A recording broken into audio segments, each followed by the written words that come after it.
Okay, good morning. I'm Councillor Tony Anderson of Warnell Ward, the chairman of the development at Wigton Market Hall on Tuesday, the 6th of July 2021. Before we carry on with the agenda, I'll just do a brief preamble of what I feel are the needs for this particular meeting under COVID restrictions. I'd like you to switch off your mobile phones if you can. If there's a fire alarm, it's not scheduled or planned. So in an orderly manner, just look for the green exits and leave the building if you hear a fire alarm. It will not be a drill. Can I make you aware that this will be live streamed on YouTube, so all the decorum, respect, etc. will be mightily appreciated. Okay, introductions. In the booths, we have the officers and councillors, and we will just introduce ourselves. I've introduced myself, Councillor Tony Anderson, and if I can ask the councillors, starting with Councillor Tyson, to introduce themselves.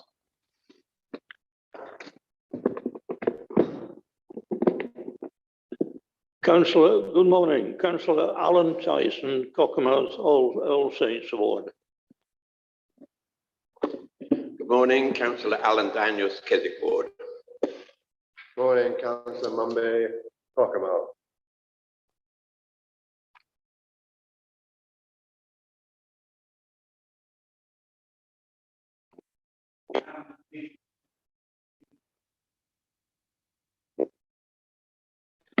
Good morning, Councillor Anthony McGuckin, St John's, Workington. Good morning, Councillor Elaine Lynch, Wigton and Woodside. And the officers. Good morning, Sharon Sewell, Chief Officer for Place and Governance and Monitoring Officer. Good morning, Simon Sharp, Planning and Building Control Manager. Good morning, Sian Tranter, Environmental Protection Manager, Ardell Council. Good morning, Ryan Swales, Independent.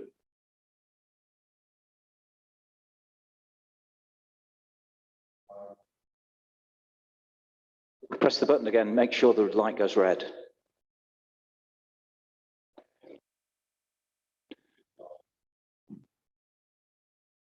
Okay. Good morning, Yvonne Martin, Planning Technician.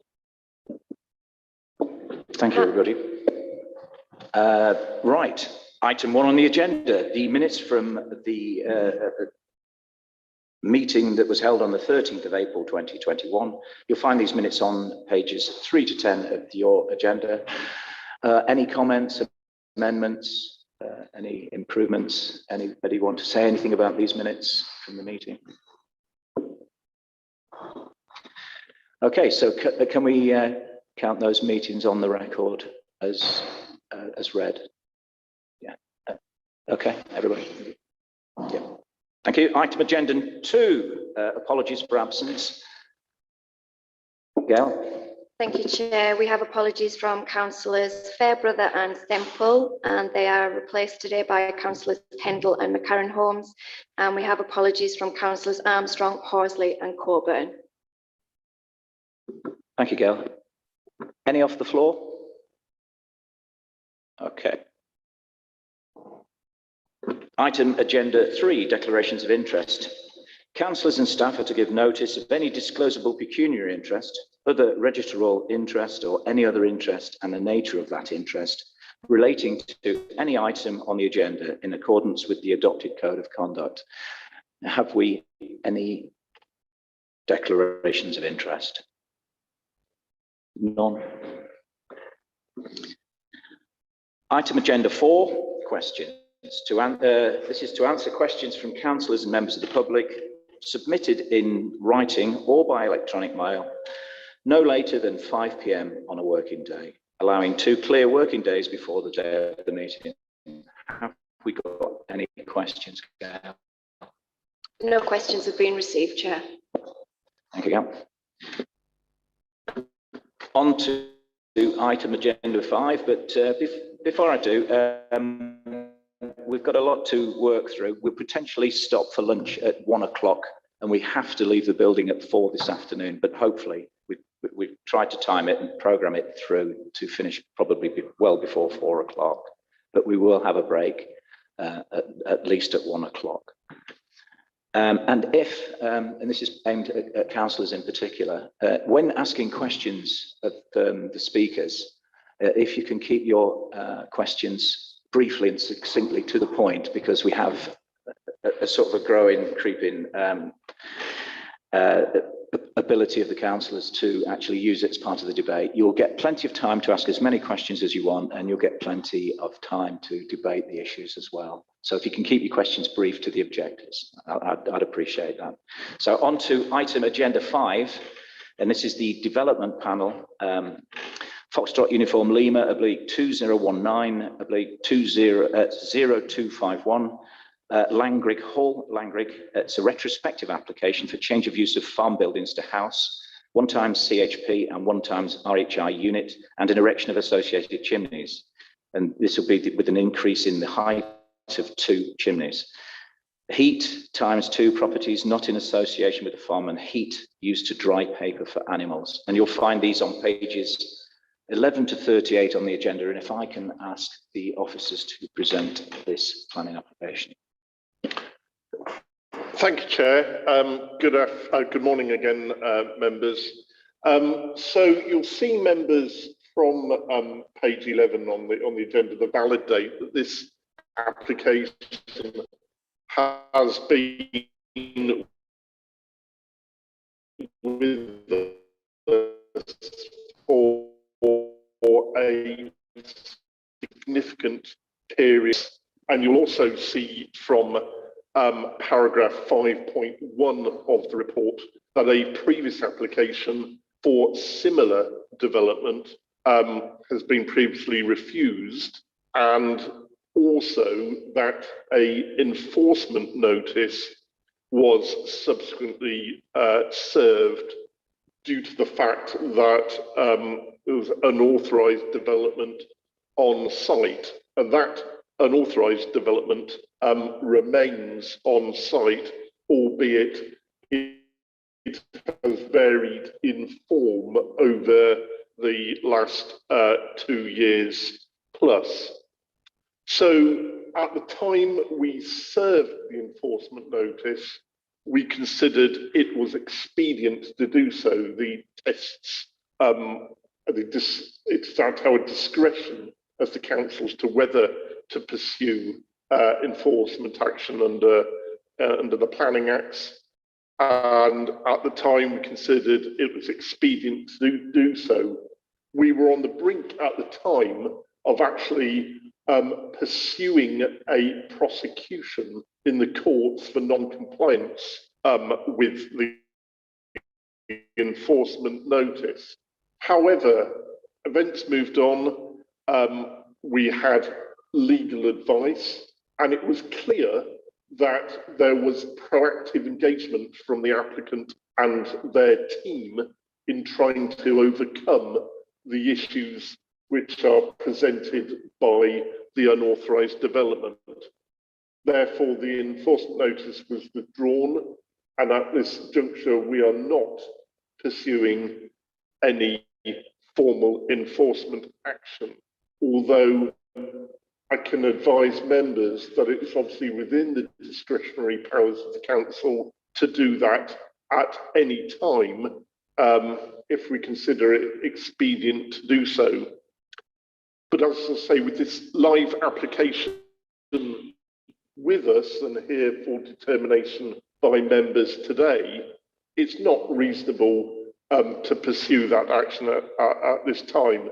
As you'll see, the application is recommended for approval, and we are at a position where the application as proposed, subject to conditions, addresses all the matters, including the residential amenity matters, appropriately. It is important for members to understand, and I know this is clearly expressed in the officer's report, proposed by the application, you're not regularising the unauthorised development that's on site. So there are some key differences. For example, in particular, the height of flues. There are two flues on site. The proposal is to lift those flue heights to a level which enables, for example, appropriate plume dispersal from the flues. So it's important to realise that you are not considering the unauthorised development on site as it stands today. You are considering the application as proposed by application full 2019-0251. You'll also see a suite of conditions proposed by officers, all those conditions being necessary to make the development acceptable. And they cover, for example, and I'll just canter through them very briefly. Condition 2, hours of operation, the boilers. Condition 3, the requirement to lift those flue heights. Condition 4, overall noise levels. Condition 5, that no wood chipping actually occurs on site. There are, and I know this because I've inspected the site again today, there is wood, unchipped wood that is brought onto the site, but there is no wood chipping that takes place on site, and that condition would prohibit that from happening. Condition 6 is compliance with a submitted on-site processes document. Condition 7 restricts the type of fuel for the boilers to wood chip only. There have been instances in the past where alternative fuel sources have been used, which have clearly resulted in residential amenity issues. And again, this development is only acceptable as proposed, subject to the conditions, including that condition 7, and similarly condition 8, which limits the moisture content of that wood chip. Condition 9 requires monthly fuel sampling. Condition 10, which is noise related, requires doors to be shut in the buildings while the boiler is being used. Condition 11 is that delivery loads are covered. You'll note, members, from the reasoning cited for those conditions that many refer to policy S32 of the Allerdale Local Plan Part 1. And you'll recall that that is the policy that deals with residential amenity considerations.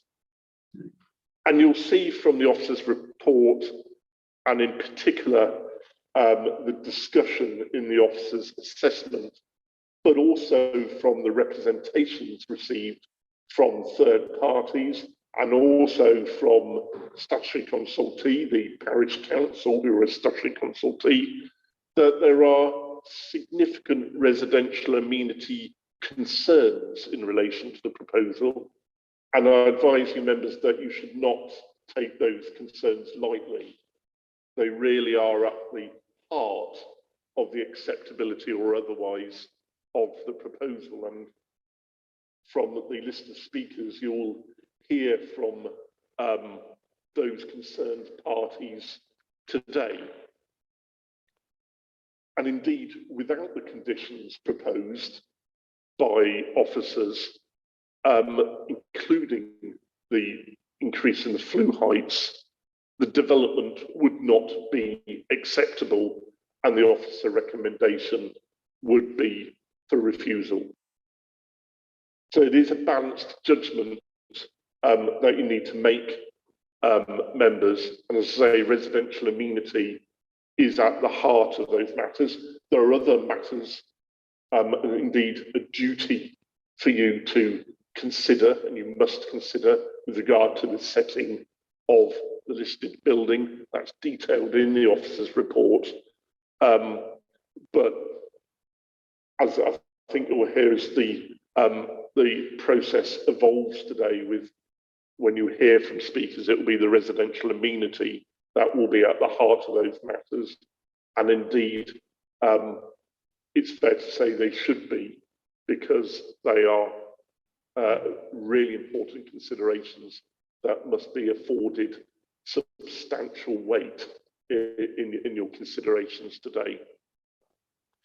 And in that context, as you have heard in the introductions, our environmental health manager, Sian Tranter, is with us here today and will be able to assist members with any queries you may have, and also a specialist independent acoustician, Ryan Swales, in those members who were here last time with regard to the M-Sport proposal. Ryan also attended that meeting, so he'll be familiar to some of you members, and again be able to assist members with those specialist questions regarding noise, for example. In a moment, I will guide members through the slides. Just a few more points of clarification. Without wanting to sound like an old record, it is the proposal you're considering, the proposed application, rather than the development on site. I have visited the site on a number of occasions, most recently this morning before coming here. There are only 2 boilers on site now. There were previously 3 boilers. You'll notice that one is for combined heat and power. So that's providing heat and power. That's the CHP in the title. And one is taking advantage of heat incentive funding. So that's RHI. So that's heat only. So one is heat only, the other is heat and power. And there are a few reasons why this requires a planning application. One is that there's heating of properties not associated with the farm holding. Another is actually the rating of the boilers themselves. And another is the height of the flues as proposed. When I visited the site this morning, I did notice that there was the correct wood chip on site, and it was covered in a building. I also noted that paper bedding was being used for animals in the sheds on site. And obviously you'll see that one of the parts of the proposal is to dry paper for the animal bedding, and that's explicit in the description of the proposal. You'll see from the officer's report summary that there are obviously sustainability benefits arising from this proposal. So obviously you'll see policy S19 of the local plan part 1, seeking to promote and encourage development of renewable and low carbon energy resources. And when you're weighing up that balance of residential amenity impact, for example, and thinking about the benefits against impact, then there are, in officer's opinion, those significant benefits accrued from the proposal due to the use of the biomass boilers there, rather than, for example, relying on mains gas or oil, for example, for the fuel source. So with Yvonne's assistance, we'll just take you through the slides. I think what I might try and do is walk with my mask on over to the screen and just guide members, if you can still hear me through my mask. Apologies, we've only got one screen today, members. So the site is in the heart of Langrigs, the small village, a few miles to the west of where we are today. So it's within an existing farmyard. There are intensive livestock units to the north. There are residential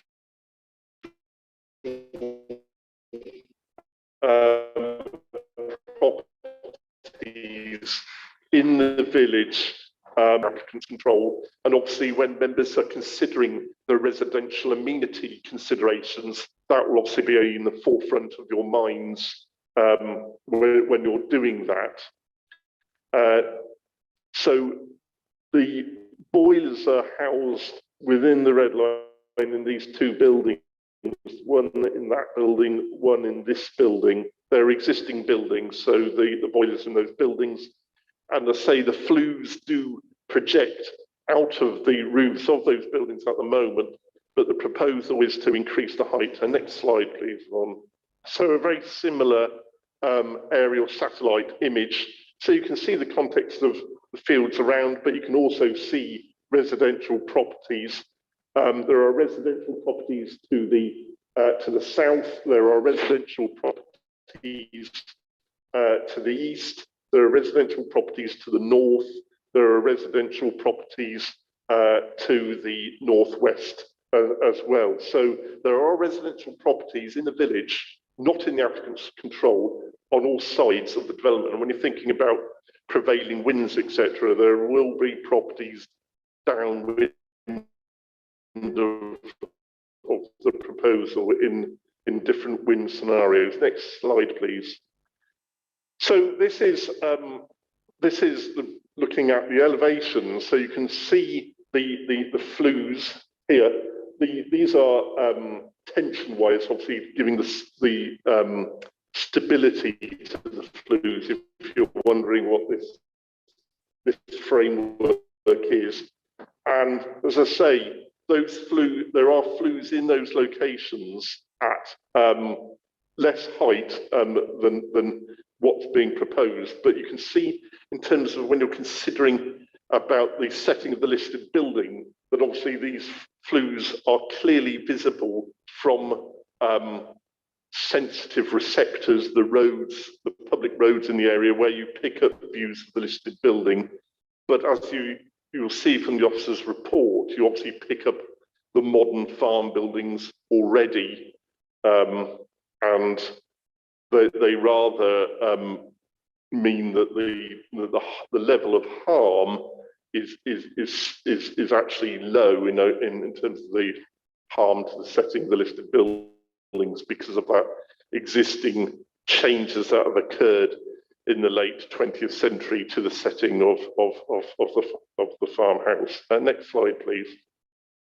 So this is just an internal, it's a floor plan showing the location of the buildings. If members probably aren't familiar with the yard, but you come in off the road, there's an external yard area down here.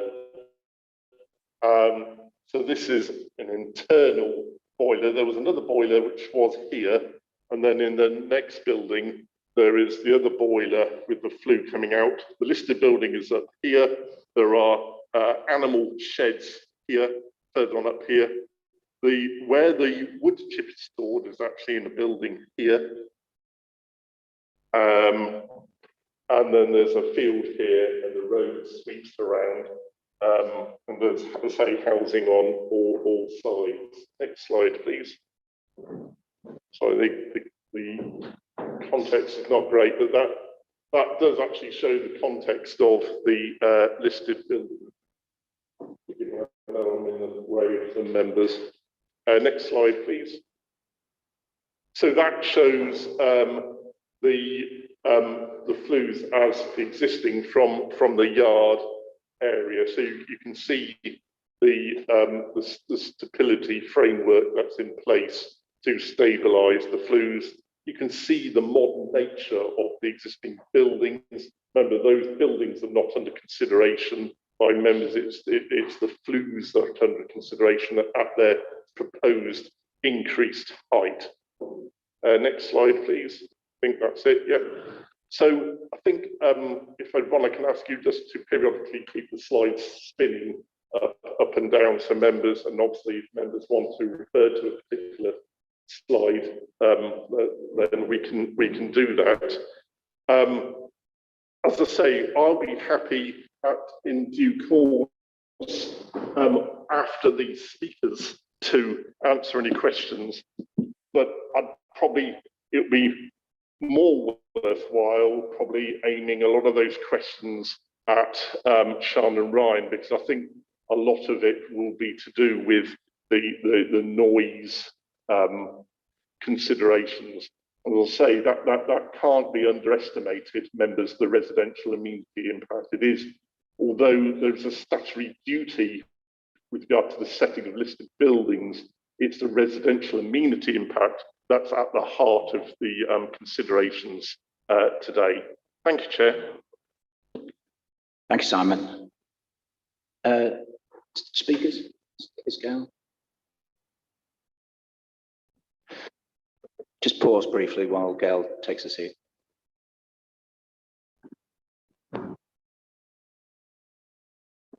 Okay, we'll come to the speakers, and the first speaker.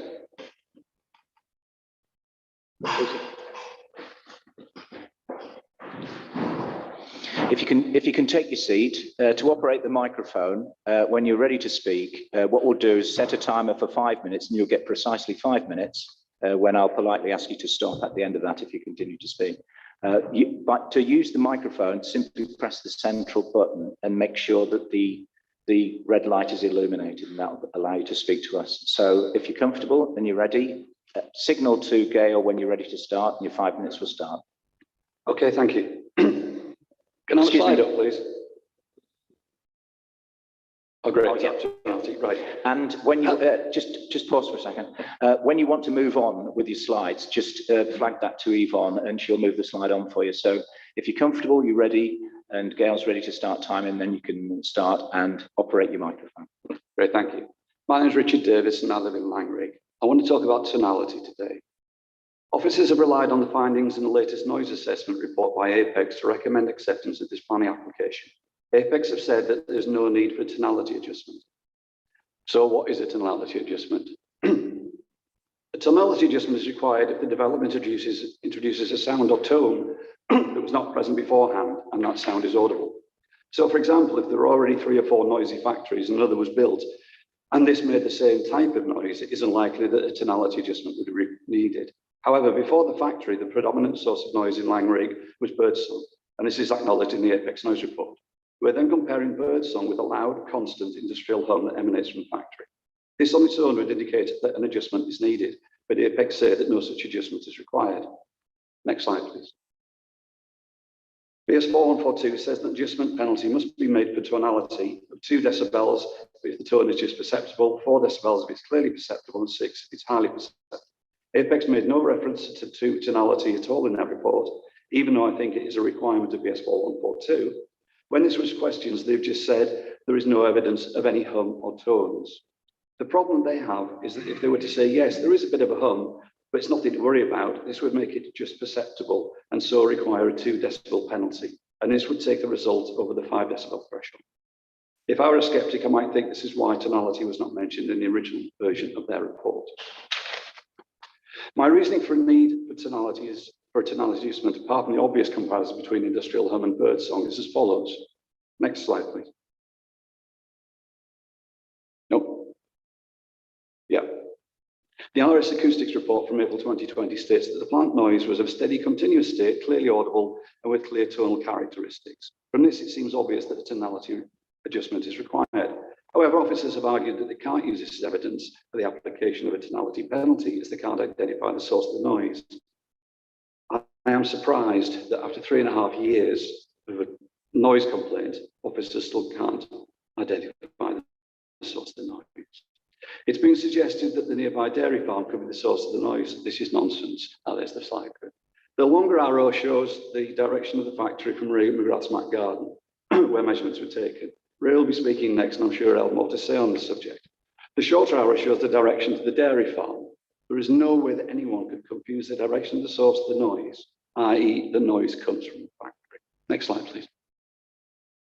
Secondly, I made recordings of the noise in Ray's garden using the noise app on my phone. As you can see, it's an old phone, it's definitely not top of the range, but even with the poor quality of the microphone on this device, council officers have acknowledged that the recording captured the noise. I have an email that says the noise app recordings of 10th and 11th of October, on which a continuous hum could be identified, have been described as such and logged in our database. Again, this is clear evidence that a tonal correction is required. Next slide, please. Finally, observations from a council officer. While the monitoring for the latest application report, Apex report, was taking place in November 2020, an officer of the council walked through the village to find out where the noise from the factory could be heard from. I met him at our gate and discussed both the noise levels and the nature of the sound with him. It was again a loud industrial hum. I have an email from the council confirming that he heard a tonal hum, although he cannot confirm the source of the noise. But this is odd in itself, as I would have expected him to be able to triangulate the source as he walked around the village. Anyway, this does confirm that the tonal hum was present while the Apex noise assessment was taking place, and therefore a tonality adjustment should be required. Next slide, please. The longer arrow shows the distance and direction from the factory to our gate where I talked to the officer. The shorter arrow shows the distance and direction from the factory to the receptor, i.e. the microphone that the Apex used. Our gate is then around maybe 7 times further away. For noise to be audible at our gate, it must have been very much louder at the receptor. Using the inverse square law, which is appropriate in these circumstances, means that the noise at the receptor would have been around 50 times louder than at our gate. If my old phone can pick up the noise from a distance, then the noise must have been captured on recordings taken by Apex using top quality microphones that are specifically designed for this purpose and from a much shorter distance. I've asked planning if they have and can get access to these recordings so they can listen to them themselves to see if the hum was audible. And not rely on it. I haven't had a response. Next slide, please. I believe that the hum will be audible in the recordings, and so mean that a tonality adjustment is required, and so push the results over the 5 decibel threshold. I think this will mean that you should refuse the application. In the meantime, I would suggest that you do. Can I ask you to politely stop speaking, please? That's your 5 minutes. So if you can switch the microphone off. I'm sorry, that's the rules. If you can switch your microphone off, gather your belongings and go back to your seat. Thank you very much. Oh, I apologize. If you can take your seat. You can take your seat. We democratically allow you to have questions. So if I can put it to the councillors, have you any questions of the speaker? No questions? Councillor Tyson. Yes. Could you tell me, morning, Mr. Davidson, could you tell me how long you have been disturbed by this noise? Morning, thank you. Well, we started complaining in November of 2017, so that's over 3.5 years. Right, thank you.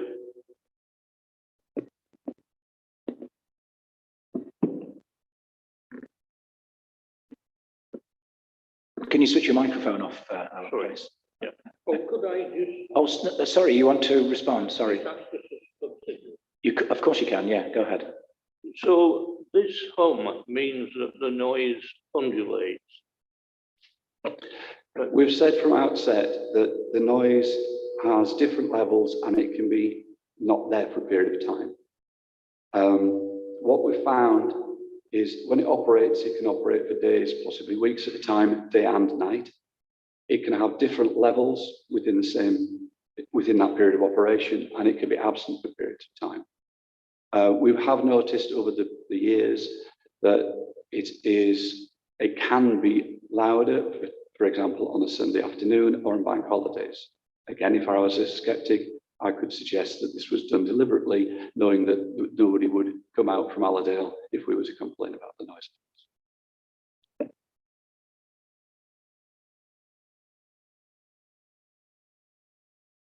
Are you happy with that, Councillor Tyson? Okay. Any further questions for the speaker?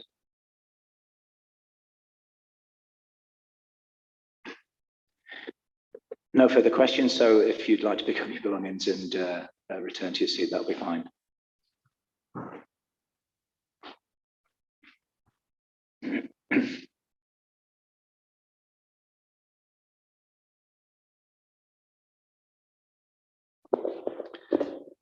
Can we have the next speaker go? Yes, thank you. The next speaker is Mcgrath. If you'd like to come forward, please. If you'd like to make yourself comfortable, and remember to press the central button to get the red light for the microphone, and can you signal to Gail when you're ready to start, and your 5 minutes will start then.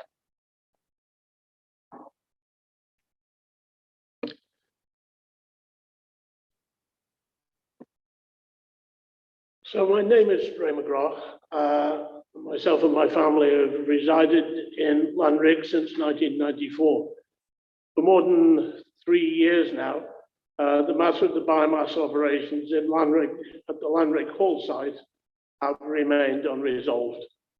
My property is located in direct and unrestricted line of sight of the factory, as you saw on the slide displayed by Richard Davison.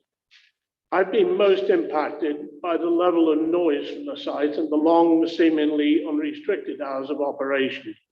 Allerdale Council requested I kept noise logs, which I first did in early 2018, although it's never been clear how or if those logs have been used. Members of the Environmental Health and Planning officers have visited my property on numerous occasions, and when such visits have coincided with the plant's operations, I've heard the noise both in my garden and inside my house. At various times, recordings were made from my property. I took care to emphasize not just the unacceptable noise levels, but the long hours of operation, often during the night and regularly for days on end. The matter culminated, as we've heard, in the refusal of retrospective planning permission on 11th of December 2018, which also decided on an enforcement action. Following that decision, the factory continued operating, and despite informing the council of that fact, no enforcement action was taken. The result being that the noise situation actually worsened as a result of the council's decision. This continued until 28th of February last year, when I was asked to take part in what I could best describe as an experiment, where a grain dryer was run at Lanrig Hall. I informed the officer present, while the dryer was very noisy, it was a different noise than made by the factory. It seemed that soon after the experiment on 3rd of March last year, that the enforcement action was lifted, although there seems now to be some doubt as to whether it was actually lifted. If that was the case, it appears that my opinion offered about the grain dryer being completely separate issue than the biomass operation was ignored. There followed a recording made over several days by RS Acoustics from my garden in April last year. The factory continued to operate until late last year. Finally, last month, there was an experiment, what I'll call an experiment, which best described by my confirmatory email to Sean, which I sent soon afterwards. On Wednesday this week, your colleague from Environmental Health came as arranged to record from my property. During the process, I remained in the garden and outbuildings. As I understand, the exercise was run, all activities at the factory included the biomass boilers and associated machinery, both with doors open and closed. During the period, I heard no noise other than some vehicle movement, and had assumed the exercise had not taken place. So I was surprised when your colleague informed me a whole process was completed as planned. I shared my view with your colleague on site that the factory had not, based on my own experience of the noise normally heard at my property, been operating. He noted my comments. I just wanted to share this formally with yourself in writing. I can only take the view that either major remedial modifications had been made at the factory to reduce noise, or B, the factory was not operating normally during the recorded period. My letter was initially responded to by the consultant by a phone call from the consultant from RS Acoustics, who phoned me and assured me that the factory had been running and he had been present, and consequently suggesting that maybe for 3 years I'd been mistaken and the noise either didn't exist or, as he suggested, came from an adjacent dairy farm. I subsequently contacted Sean again, and she responded suggesting... I'm sorry, that's your 5 minutes. 5 minutes. If you can switch off your microphone and prepare yourself for some questions from the councillors. Councillors, any questions?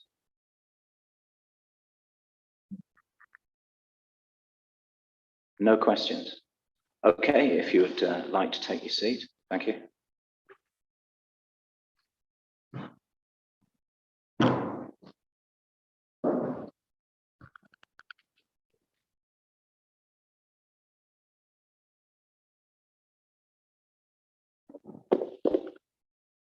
Thank you. The next speaker we have is a representative from Bromfield Parish Council, Councillor Holland. If you'd just like to come forward. And let me know when you're ready. Thank you.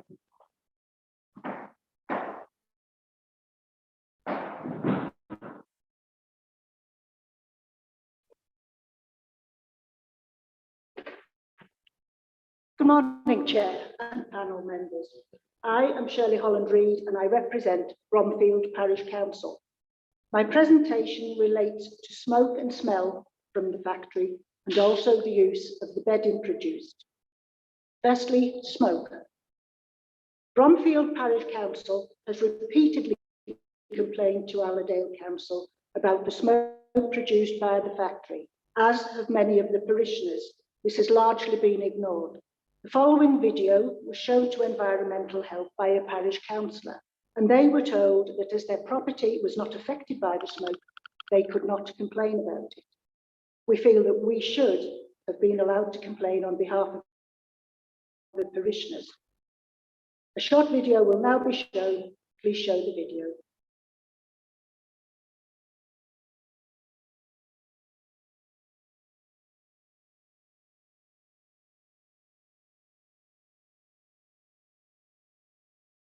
There is a video.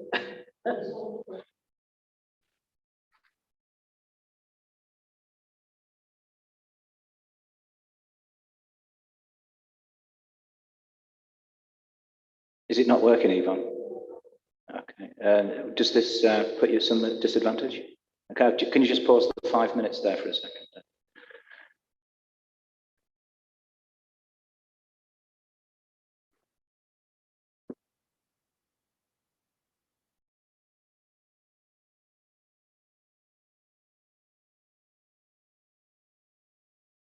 Simon's going to do show the video.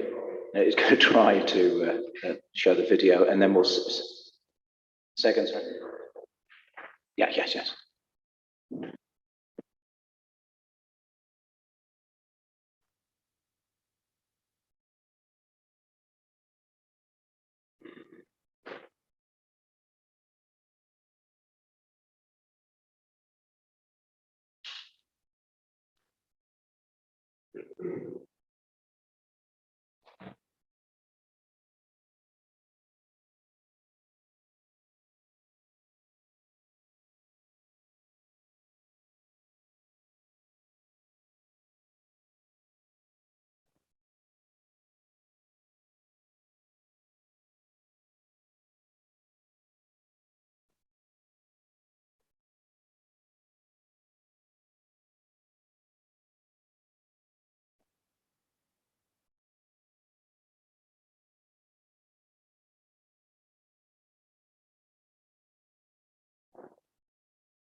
Okay,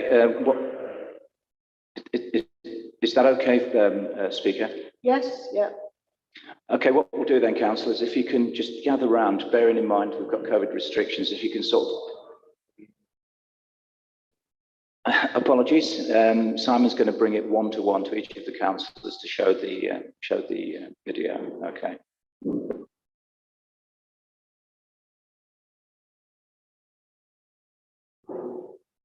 The video that is being shown was taken in September 2019, when the enforcement notice was in force. The factory probably was operating illegally. It was quite a nice day, and the video shows clearly the smoke. It is not a natural fog.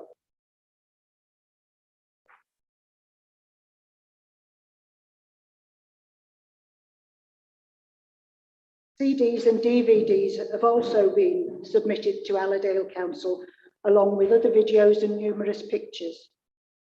We've received no feedback on any of the submitted evidence.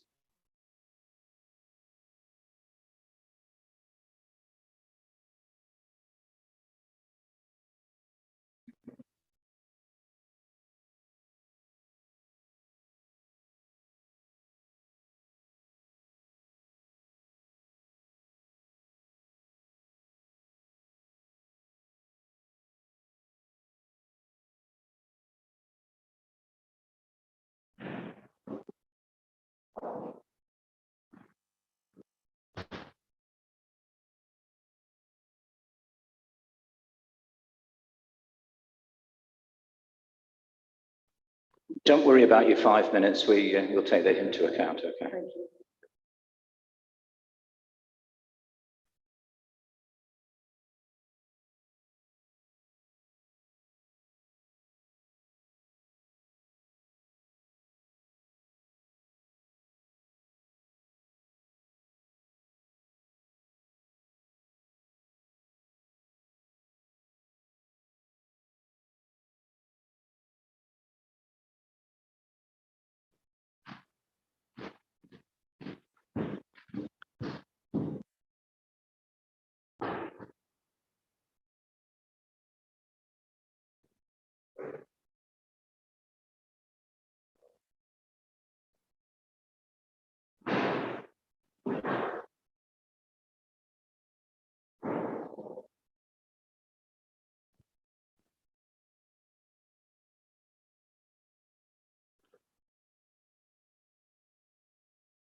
Thank you, Simon. Right, what we're going to do is, this is for the speaker's benefit, you're going to get 2 minutes now to wrap up your argument, and if you can signal to Gail when you're ready to wrap up, we can go.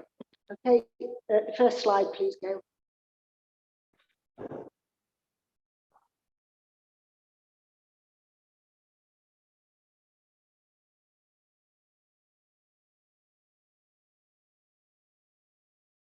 Smoke has been a constant issue since the factory started operating. The documentation states that the applicant has admitted that previous occasions, smoke emissions were due to a different fuel source being used. We have been told that this was a one-off experiment in 2018. This explanation does not account for the village reportedly being covered in smoke. There have been a number of occasions as shown in the video, where the smoke was more like a smog. There was also an incident when the smoke was so thick that a school bus driver bringing children back from school could not see the road and was concerned for the children in his care. We passed his details to Allerdale, but we understand he was never ever contacted. The following slides capture some of these events. Next slide, please. Next slide. Thank you. On this occasion, the smoke drifted most of the way to Bromfield, a village about a mile away where I live. Next slide, please. December 2018. This is from around the time the previous development panel meeting. The flues had been increased to the recommended height, but clearly did not disperse the smoke adequately. The flues were subsequently reduced in height, and there is an assertion that increasing the height again will mean that the smoke will disperse. This clearly is not the case. Next slide, please. 2019, actually Easter Monday. We noticed that the factory can be particularly active and noisy on bank holidays. Again, a skeptic might suggest done intentionally because no one from Allerdale would visit at such a time. Next slide, please. September 2019. The two pictures were taken on the same day as the video. As can be seen, the sky is very clear and the smog is generated by the factory. The first slide is taken from the entrance to the factory and the smoke is clearly being generated from there. Next slide. As stated previously, this was when the enforcement notice was enforced and the factory again probably operating illegally. Next slide, please. October 2019, more low-level smoke, not dispersing. Next slide. December 2019, low-level smoke again drifting towards Bromfield, covering a mile. Next slide, please. Christmas Eve, the factory itself shrouded in smoke. Next slide, please. February 2020. More low-level smoke. We have no idea what harm this smoke or smog may or already has on people's health and respiratory systems. If I can ask you, we've been quite generous with the time, so if I can ask you to stop speaking now and make yourself available to questions from the councillors. Councillors, any questions from the video that you saw? Councillor Lynch. Thank you.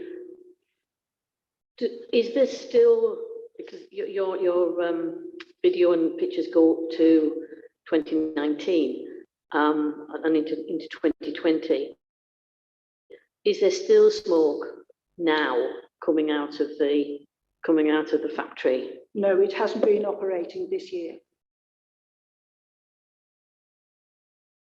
Would you like a follow-up, Councillor Lynch? The factory hasn't been operating for the last year? It hasn't, no. No, right, thank you. Anybody else? Councillor Tyson.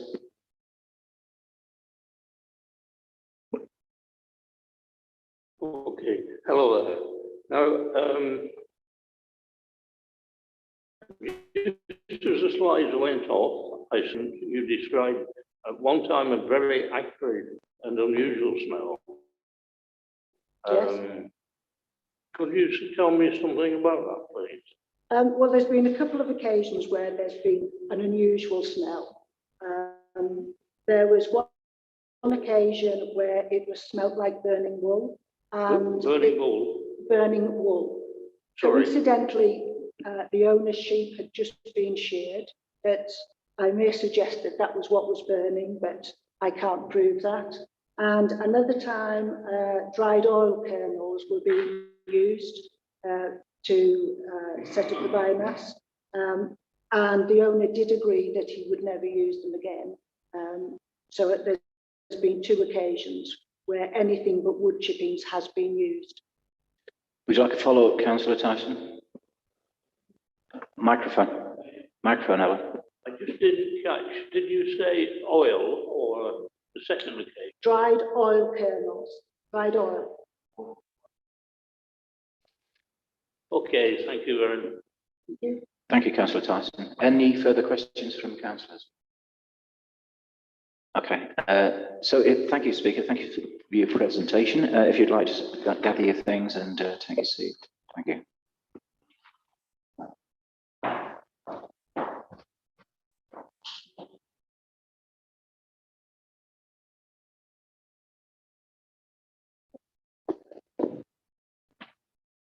Right, the next speaker is the ward councillor, Councillor Johnson. If you'd like to come forward to the speaker seat.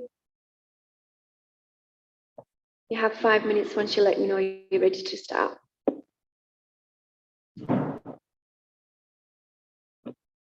Thank you, Councillor. As you're aware, I'm here today as the ward councillor that represents the Lanrig, All Hallows and Waverton, where Lanrig is located. The traffic impact of the factory increases through the village significantly in three areas: delivery of the chip-ins, delivery of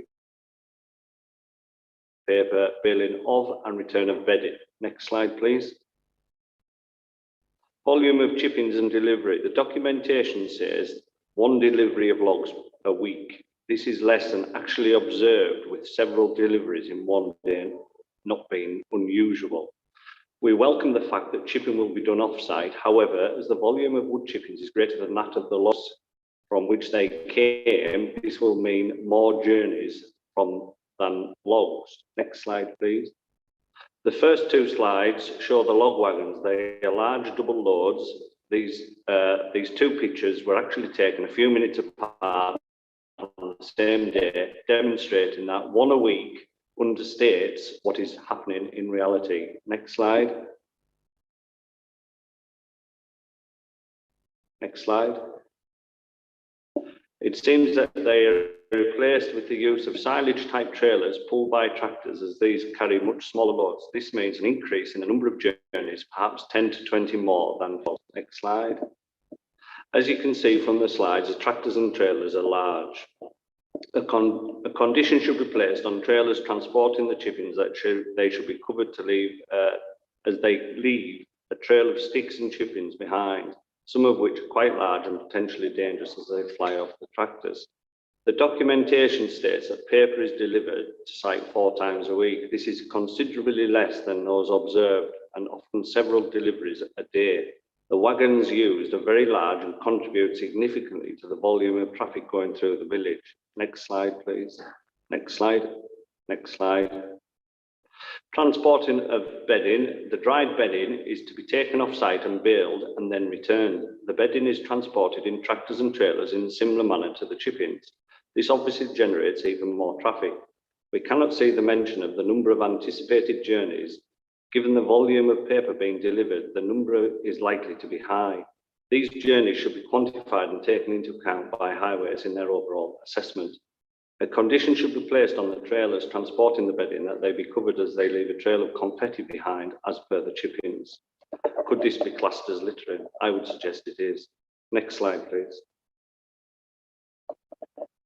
Highways. The above demonstrates that there is significant increase in traffic in a very small village. There is already significant traffic in the village due to egg and feed lorries to and from the same site, traffic from other farms in the village, haulage company in the village, normal household traffic from other residents. Could highways be asked to confirm that they have considered all of this additional traffic associated with the factory and come into their decision on the application? Waste management. We understand that paper that is delivered to the factory is waste. The factory processes and uses some of it and sells the rest. We think this then makes a factory a waste management facility, not an agricultural base. If this is the case, it is the owner should be registered with the Environment Agency for this purpose. We can see no comment from the Environment Agency in the documentation provided. Does the council view such activities as industrial rather than agricultural, and so change the factory to business rates? I ask you to refuse permission to this today, councillor, based on the lack of detailed information and the loss of amenity to the residents of Lanrig. Thank you. Thank you, Councillor Johnson, for the presentation. Councillors, have you any questions for Councillor Johnson?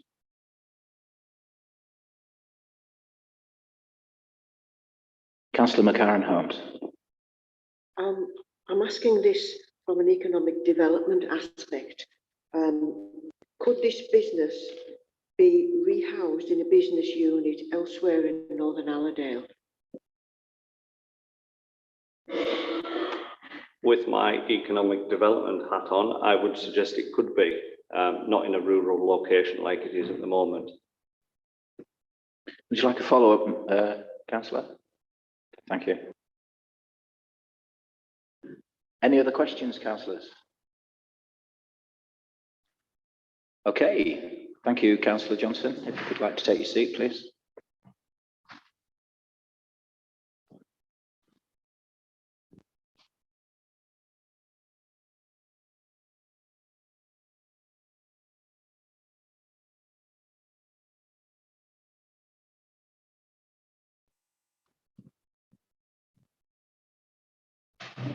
Thank you, Rachel. You have a maximum of up to 10 minutes if you wish to take it. Just let me know when you're ready to start. Thank you. First off, if everybody can hear me with my mask on, I'll keep it on. I haven't got COVID, but I have got a chest infection, so I don't want anybody catching anything. It is totally your choice, but if you can take into account the fact the mask will muffle slightly the microphone, so if you can move. Well, I'll tell you what, can you hear me like that? Perfectly. I'll sit back a little bit and I'll speak. If you're happy with that. Perfect. Good morning, councillors. I'm here to speak on behalf of the applicant. I think it's important to state first off that I am a town planner and not a noise consultant, and I bow to the knowledge of Sian and Ryan in regards to noise. A similar application has been before the committee a couple of years ago when it was refused on the basis of noise. Since that time, we have decommissioned one of the units, and the noise has been measured several times by both our consultant and the council's consultant. The many noise surveys which have been carried out have ensured that noise has been robustly considered in relation to the equipment which is part of the application. It is important to note that whilst comments have been made referring to the farm as a factory, this is not the case. This is a large farm with many vehicle movements and general noise levels associated with its lawful use for agriculture. The ongoing climate crisis and the drive towards low-carbon decentralised energy solutions requires farmers to consider alternative sources of energy. As well as energy for the farm, these units provide energy for 4 houses on the farm, as well as the heat to dry paper, which is used for animal bedding on the farm. This is fully in accordance with the local plan and national policy to encourage the development of renewable and low-carbon energy resources, and supporting Allerdale's commitment to tackling climate change as part of the response to the climate emergency.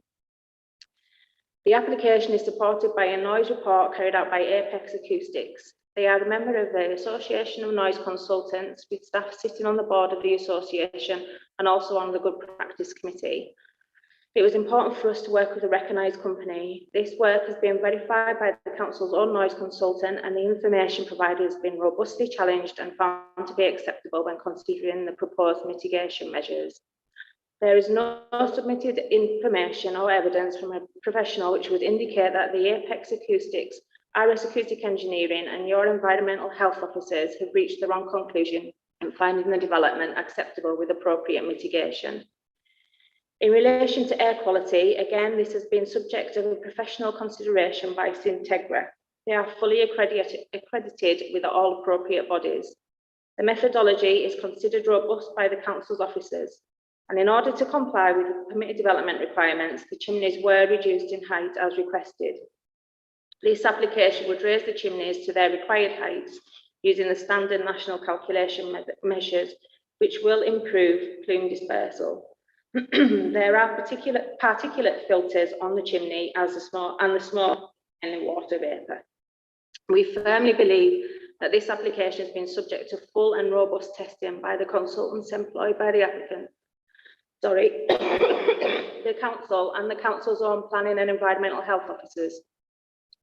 The application supports the farm's move to a low carbon renewable energy source and also supports the viability and sustainability of the farm as a key part of the rural economy and local employer. We trust you can support your officer's recommendations. Thank you. Thank you. Councillors, any questions at all? I have one myself personally, and then Councillor Tyson. It's about the usage, and Councillor Johnson referred to the fact that it could be classed as recycling plant and paying business rates. How can you answer that particular observation? I'm not a business rates person, but it is there's about 10% of the farm bedding that goes off that isn't used on the farm. So just like any other farmer, when they sell amounts of straw off the farm that they don't need to be used on farms, it's agricultural. My follow-up is that quantifiable, that 10%? I'll be asking that of the officers as well, but is that quantifiable? We can make it quantifiable by letting officers know exactly how much is produced and then how much goes off, and keeping a record. We could do that as a condition. Okay, thank you. Councillor Tyson.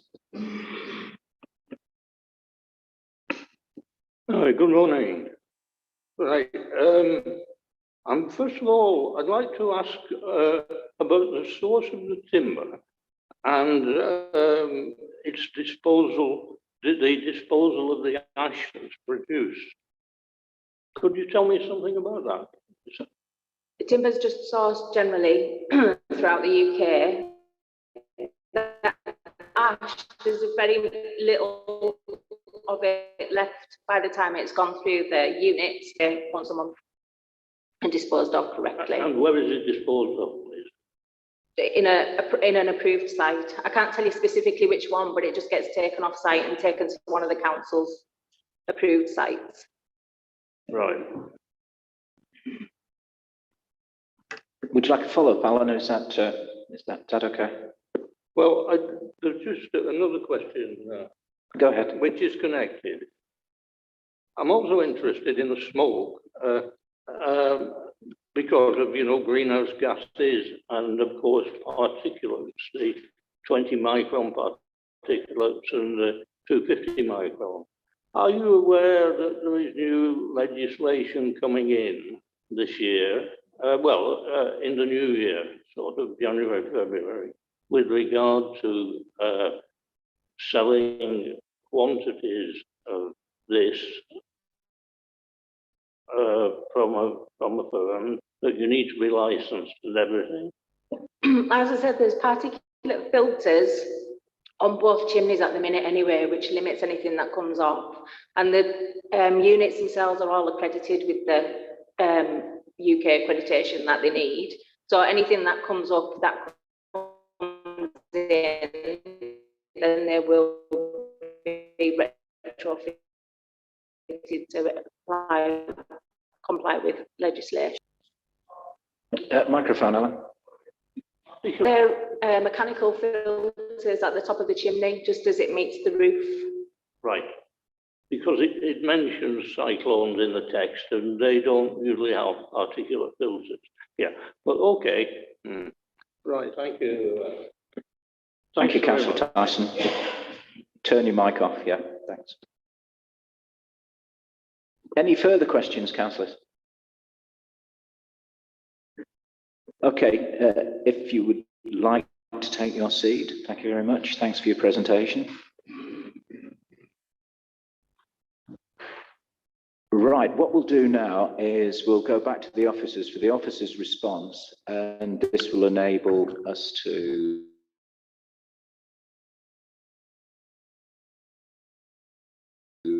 as councillors to question the officers on any particular. Hand it over to the officers, please.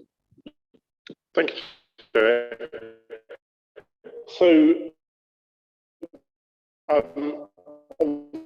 here I realise and acknowledge that I think most of you, but just to pick up on some of the other points, I think it was one of the points that Councillor Johnson raised about the traffic movements. I mean, no doubt there are increased traffic movements, including heavy goods vehicles associated with the proposed development, as there have been with the unauthorised development that has been operating on the site.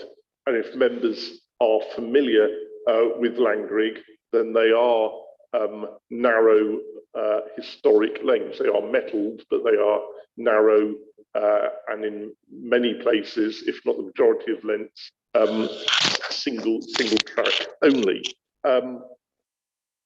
The County Highways Authority were furnished with all the information, and obviously will be familiar with the site and its context in making the judgment. As I have reminded, and I know there are some substitute members on the panel today, but when you're assessing proposals against policy S22 of the Allerdale local plan, it is in the context of the consistency with the national planning policy framework, and that the test is severity, that the impact has to be severe, and that's, you know, that bar you must consider when considering the highways impact, as the County Highways Authority did when they advised that they did not have any objection to the proposal as detailed in paragraph 6.53 of the officer's report. Just before I hand over to your questions, members, just to reiterate that there is no doubt that there were and have been amenity impacts arising from the development that has existed on site for 2 to 3 years of operation, and that has included the lack of plume dispersal, the smoke from the flues gathering in the village. I have witnessed that myself. I can evidence that. There has also, as you would have heard from the speakers, been other amenity impacts witnessed. As I say and reiterate, you are considering the application as proposed, not the unauthorised development. You also have the recommended conditions by officers. Obviously, the matter was raised by Mr. Davison of Tonality, and obviously that's a question that I can either ask Ryan to comment on now, or you may have that question anyway, members, to Ryan, and it's probably I would advise that there is a comment made by Ryan on that, so you have that expert opinion before debating and before making consideration of the application. As I said, in terms of just the Environment Agency and permitting, I know that contact has been made by the applicant with regard to the Environment Agency permit. Remember, members, you're limited to planning matters. The permitting is a separate matter. It's not for your consideration. In the same way, whether it's business rates applicable is it's not a planning matter, it's another matter. You will note, though, that the fact because of the rating of the boilers and the fact that they're serving non-farm properties, that the use is under consideration here today. So as you can see, planners have concluded, and that's why there's an application before you, that there is a change of use involved in part away from the agricultural operations, because there is the boilers are not just being used for farm purposes. So that is clear from the officer's report. But the implications of whether it's a business rates applicable, that's not for you today. It's also, if the matter was a waste transfer station or dealing with waste in a planning matter, it would be the county council rather than Allerdale Borough Council as the planning authority. Discuss the matter. It is clearly a district matter. That's why the matter has been considered to you today, it's not a waste transfer station or a waste processing facility. You're considering the boilers and the use of the boilers. It's a district planning matter, not a county matter. I don't know whether Sian or Ryan want to comment at this stage or whether you want to take questions from members. Yeah, for procedure purposes, would you like to speak and refer to anything, either of you, or would you again just like to take questions from the floor? Thank you, Ryan. Hello, everybody. I think it's important at this point to address tonality for the panel members. I've got three things to say on tonality that was raised by one of the speakers earlier. Apex Acoustics, who conducted the first assessment for the application, did actually apply a correction or a penalty to the actual sound level of approximately 5 decibels, which was to take into account the impulsivity and the intermittent nature, the acoustic characteristics of the sound that is emitted from the development. It's not necessary then to further penalise the sound by an extra 2 dB or 3 dB for any other tonal sound. And indeed, BS 4142 on page 12 states that if there is a single feature that is dominant at the exclusion of the others, then it is appropriate to apply a reduced or even zero correction for the minor characteristics, which in this case would be the tonality. So I think it's important to just have in the back of your mind that a 5 dB correction has been applied, which the most dominant feature is the impulsive sound that comes from the biomass when you stood close to the building. The second point is I've actually been to site a number of weeks ago with environmental health, and I, if you like, supervised the experiment. I went onto site, into the buildings, and I didn't just see the machinery operating. I went up to the control panels, took photographs, videos, visually inspected all the control panels to make sure all of the plant for this application was running as it was supposed to. Whilst I was there, as well as taking sound level measurements, which fully corroborated the measurements that Apex Acoustics previously took for the assessment, we opened and closed the doors to the biomass shed. Now, I was stood approximately 60 meters away from the biomass shed at the time, with the door opening and closing, and there was no tonal sound coming out of the building, i.e. a whistle, a screech, or a clatter. And at that time, I was in communication with 2 environmental health officers who also confirmed with residents that they couldn't hear sound coming from the factory from the biomass plant with the doors opening and closed.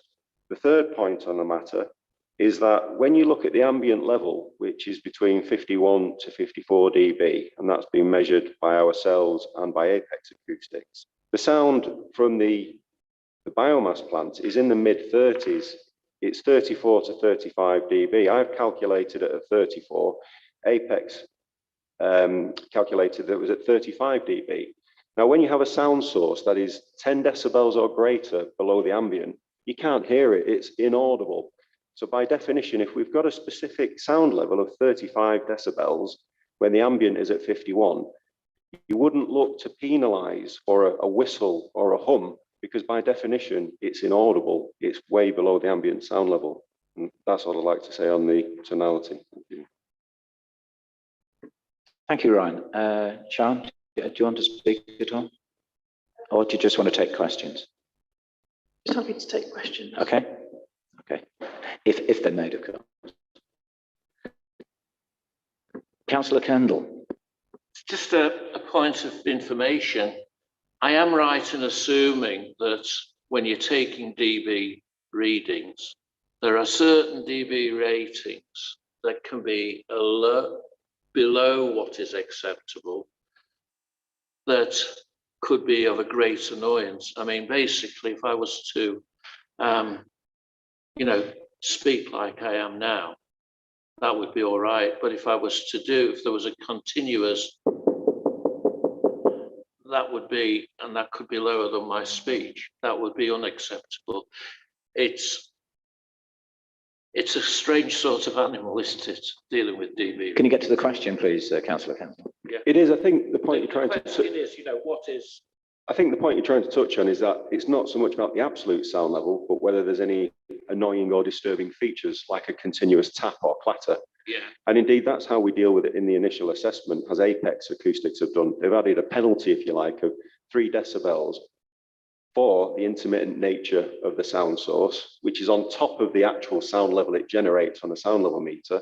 And then they've added a further 2 dB penalty on top to account for any impulsive sound that you may be able to hear.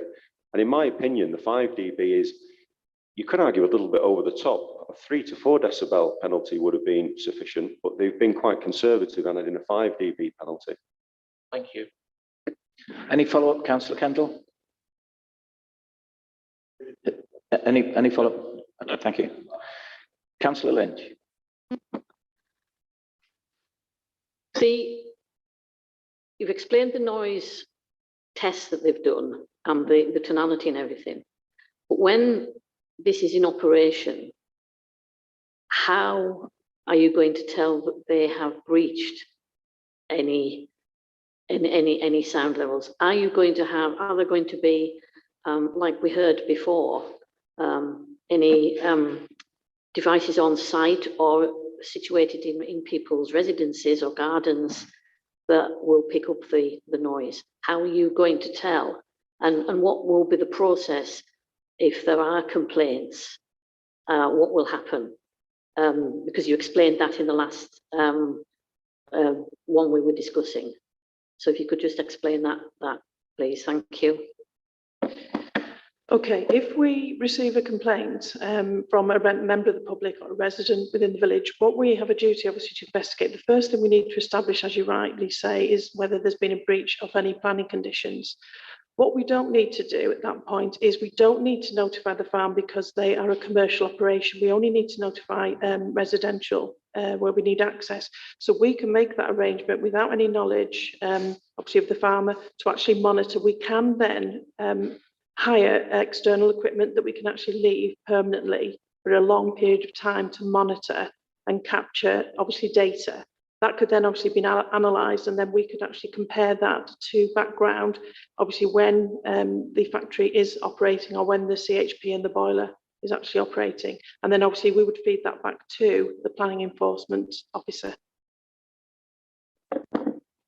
How would you know when if there's been a breach? How is that sorted out? When we've put the condition, there's a cap. Basically, we've established what we believe is obviously true background. You then, when you allow them to actually increase by 5 decibels, we can't allow it to increase more than that. That is what we've stipulated as criteria. So what we would do, we'd analyse the data and compare that, and we'd be able to see if there'd been a breach. Obviously, because we'll have that over a long period of time. We'll have a number of data sets to obviously compare with, purely from the noise from the factory. So where would the equipment be? Is the equipment there already, or is it going to be installed, or? It can be installed internally or externally, because obviously we can look at protecting internal and external amenity. And is that part of the conditions that they have to have that before they can operate? Yeah. So condition 4 on page 35 is the noise limit condition. I think as we do, because of the resources we have, there is nothing proposed in terms of that equipment being installed in the receptors' homes from day one as a requirement of the planning permission. I don't think that would be reasonable. So the chronology of events is we would actually wait for a complaint to be made as an allegation that there has been a breach of the condition, and then we would arrange for monitoring equipment to be placed in the property to understand whether there is a continuation of that alleged breach is actually evidenced as being continuing. And as Sian has explained, because we're not notifying the operator that is happening, to use sort of offhand parlance, they're not tipped off that this is going to happen, the monitoring. So we'll be able to get a fair and robust assessment as to whether that breach is continuing. Are you happy with that, Councillor Lynch? Just one more. Yeah, just one more. But how would the residents know that it had gone over the 5? I think in my experience as a planning officer, I think reports do come in. So we will investigate if a resident considers that they are hearing that, then we will investigate. We won't ask them to evidence it themselves. If the report comes in, we will then investigate it. So yes, it's reliant on the third party saying we think there's a breach, but that's all it will take for the process to be triggered in terms of the investigation of compliance with the condition. My other point is the residents had mentioned the fact that the operation goes on Sundays and bank holidays as well. Would we, as has been done in other cases, would we be able to, because you've got the time limit on the operation, but would you also be able to put as part of the condition that the plant could not operate on Sundays and bank holidays? Is that a possibility? I will defer to Sian and Ryan on that. Obviously, there are a number of instances, and we have, you're right, Councillor Lynch, where there has been conditions which specify no operations on Sundays and bank holidays, for example, and that's where background noise levels have been evidenced as being different, and also people's reasonable expectations in terms of enjoyment of their dwelling houses in those periods of time. Obviously, the conditions have been put forward based on the fact that it's the time of day, irrespective of the day. That's important. But I'll defer to Sian and Ryan is that if there is a need to specify Sundays and bank holidays, then the condition can be adjusted. I think it's worthwhile bearing in mind as well that we did noise monitoring over the weekend period, and so did Apex Acoustics originally. And the background noise without any of the plants operating was quite consistent. It was in the mid-30s. So we know that the level on a Saturday and Sunday doesn't differ too much from a Monday or a Tuesday. Okay, thank you. Councillor Kendall. Yeah, it's just for Sian, I think this is. Sound monitoring equipment. Well, am I right in assuming that you would only go out with sound monitoring equipment to install into a neighbouring sort of property if there was repeated complaints? Okay. And would I also assume, because of the cost of these pieces of kit, we wouldn't have any more than probably 1 or 2 pieces of equipment as authority?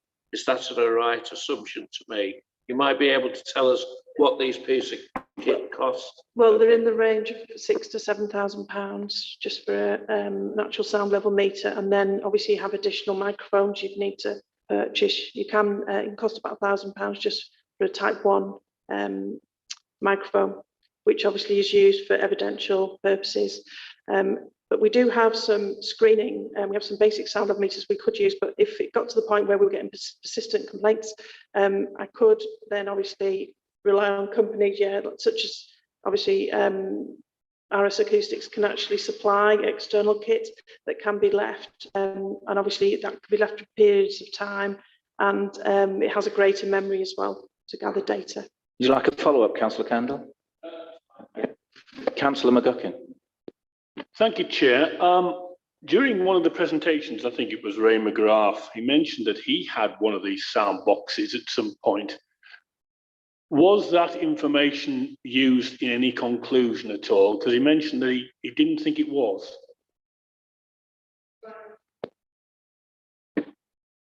Yes, I personally conducted monitoring at Mr. Mcgrath's property for 4 or 5 days, and that, if you like, was to proof check or to review the background data, background noise level that Apex Acoustics originally monitored. And having found that my sound level data was slightly lower in terms of the background sound levels were slightly quieter, that led to Sian requesting that a further survey was done by Apex Acoustics, in which further monitoring done, which was again supervised by myself. I met Apex Acoustics to make sure everything was done as it should be done, and their subsequent data correlated with our data, which is used as a basis for the latest assessment for this application.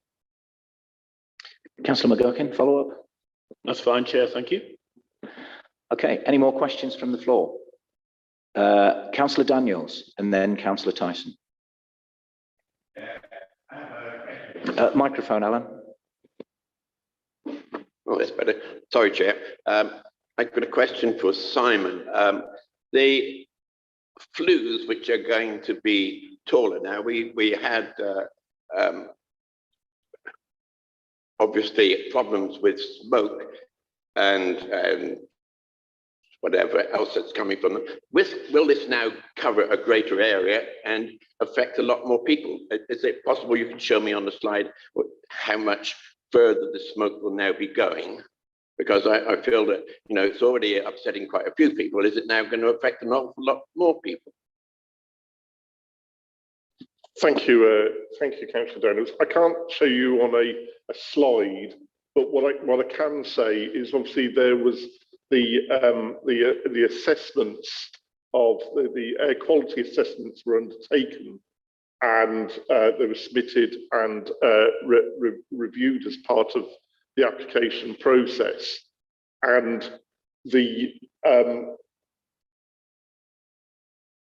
there was 14 residential properties were assessed, and the flue height that is proposed is based on a height which will have an acceptable dispersal of the plume over those properties. So you would have seen the videos where with the lowered flue height, the plume doesn't disperse and it collects in the valley, because Langrig is nestled in a valley, and the increased flue height is necessary to ensure that appropriate dispersal, and that's been modelled in that air quality assessment, and that's been checked by our own environmental health manager, Sian, who's with us today. Would you like a follow-up, Alan? No, thank you very much, Chair. Thank you, Simon. Okay. Councillor Tyson. Right, just a question first for Simon, and then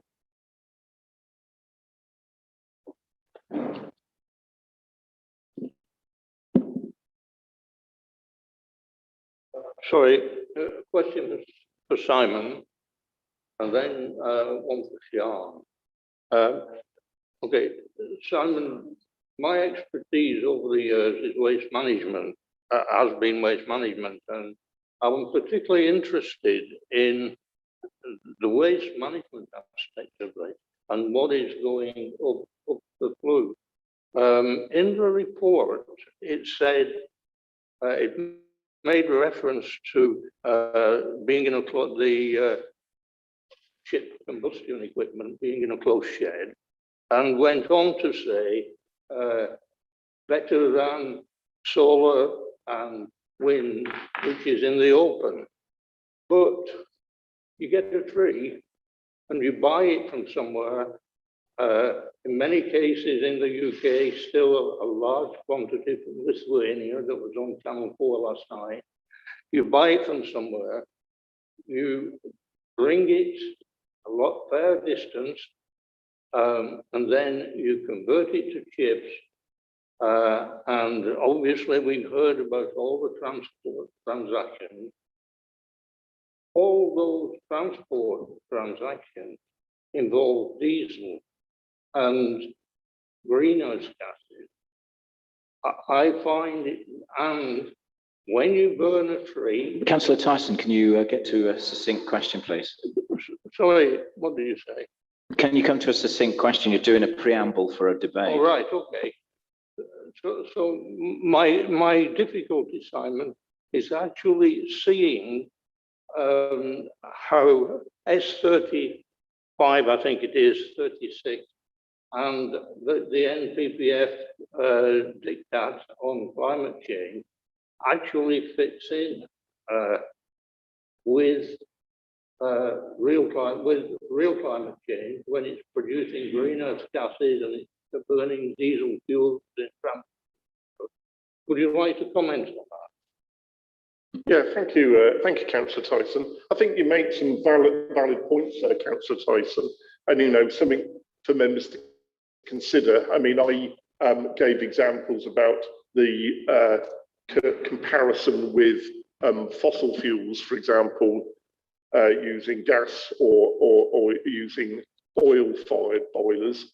No doubtly, you're absolutely right, Councillor Tyson, that there is, there are impacts from the vehicular movements bringing the fuels on site. There is impact from the burning of the biomass. There is impact from where the biomass is sourced from. And yes, the benefits of using biomass, have to be tempered with the knowledge of those facts. And I mean, all of these matters are a matter of balance. I would say, in terms of the application of policy S19, that there are still those significant sustainability benefits when compared with, the burning of gas or oil, for example. And if you compare it with PV panels, solar arrays, for example, then solar arrays, yes, you haven't actually got the burning involved, but you've got landscape impact of the PV panels outside, in the same way you have with a wind turbine. Of course, with wind turbines, you've also got the noise from the turbines, as well as the landscape impacts. So I think even with these sustainable sources of energy, I'm not saying that there aren't those impacts. There clearly are, Councillor Tyson, and members. You need to think about what benefits you're actually affording to the use of the boilers in this instance, because those benefits clearly, although in officers' minds are significant, they are tempered by those matters about where the biomass is sourced from, what is the distance travelled, the use of vehicles, with internal combustion engines burning diesel to get there. It clearly got to be weighed into that overall assessment of the benefits of the proposal. You're absolutely right, Councillor Tyson. You know the officer's judgment on that, but you can, as members, come to a different judgment. It's within your gift to do so if you're providing reasoning for that. Councillor Tyson, would you like a follow-up? Ask Fiona a question. I think, Simon, you're probably aware that there are new regulations in there for wood burning and for this sort of thing, unlicensed. rather a strict code on being able to quantities you are able to sell to somebody else. I'm worried about the particular filter.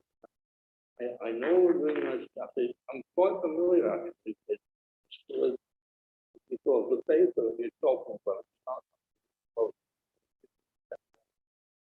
and then when it's transported. Can you talk into your microphone, Alan?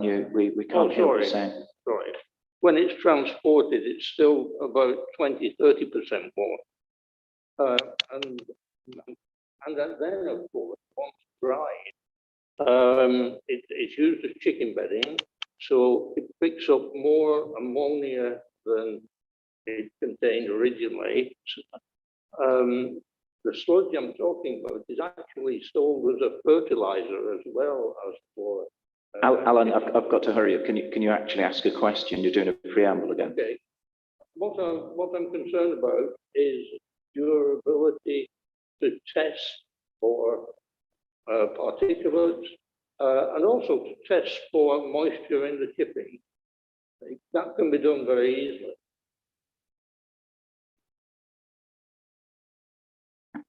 We don't have a permanent monitor. We have stations located throughout the borough, obviously to monitor particulate. We can hire in equipment to actually monitor that down to about 2.5. So that is obviously not on the agenda now for local air quality. We do have one of the best air quality results within the whole of the UK, I might add. The nearest station would be Weeks, but obviously if we want to do some localised, we could hire equipment in to do that specifically. This new regulation you mentioned, that will be something that trading standards will be enforcing, and we are in discussions with them regarding that aspect. It's quite a very new thing. Alan, can you just switch the microphone and articulate your question? Yeah. Sorry. What it involves Iredale or the licensing.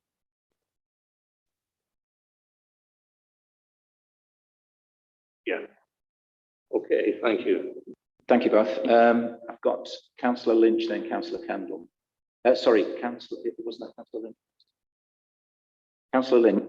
Councillor Lynch, then Councillor Kendall. Oh, yeah, thank you. It's the smoke again. The testing that they did said that the air quality was within acceptable standards. The boiler fuel is going to be specific, and the chimneys are heightened. So will that prevent those clouds of smoke that we saw on the video?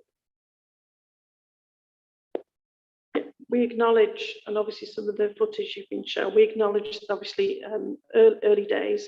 I think I'm trying to be kind here, but there might have been an element of experiment, maybe lack of knowledge, but obviously not the correct. Obviously, the correct fuel was not used and should not be used, and we agree that is not acceptable what's been presented.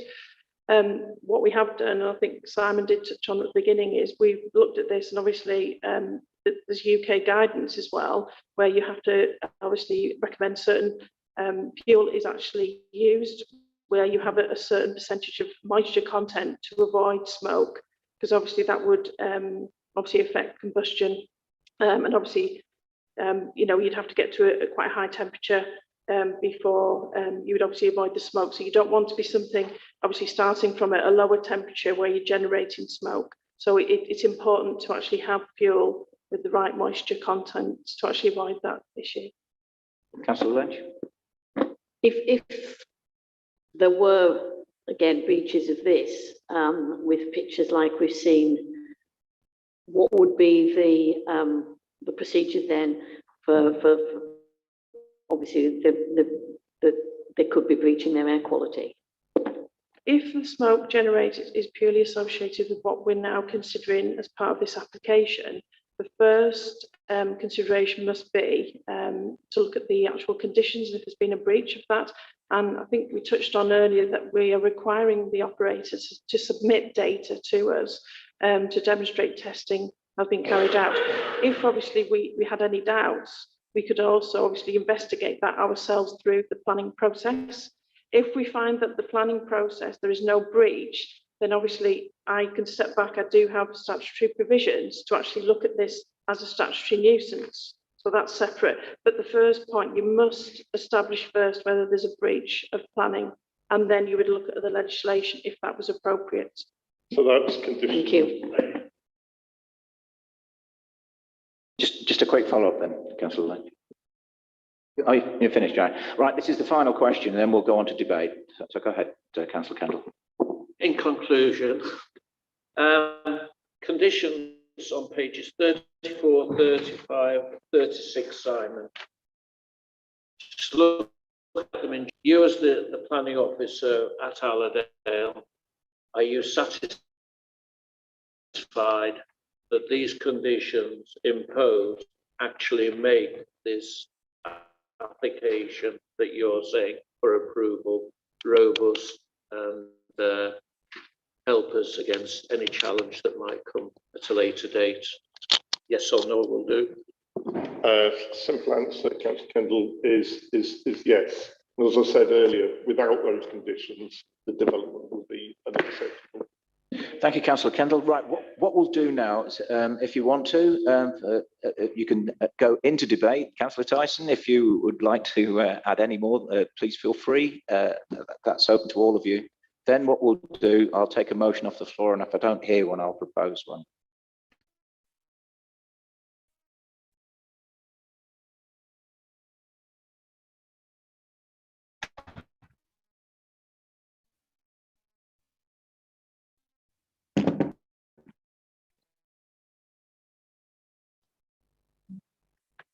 Go ahead, Councillor Tyson.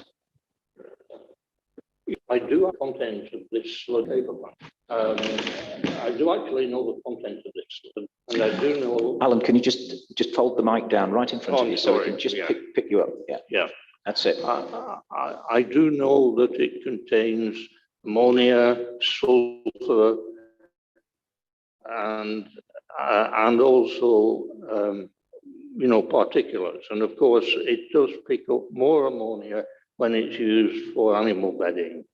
And as an alternative use of this sludge is just to spray it on fields as a fertilizer. It's really got quite a lot of, if you like, materials like nitrates in it.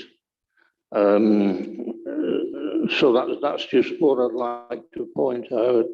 And with regard, I mentioned Channel 4 last night. Basically, a lot of the stuff in this country is actually imported from Lithuania to Drax, enormous quantities. To me, it's just not climate change. It does more damage than anything else, really.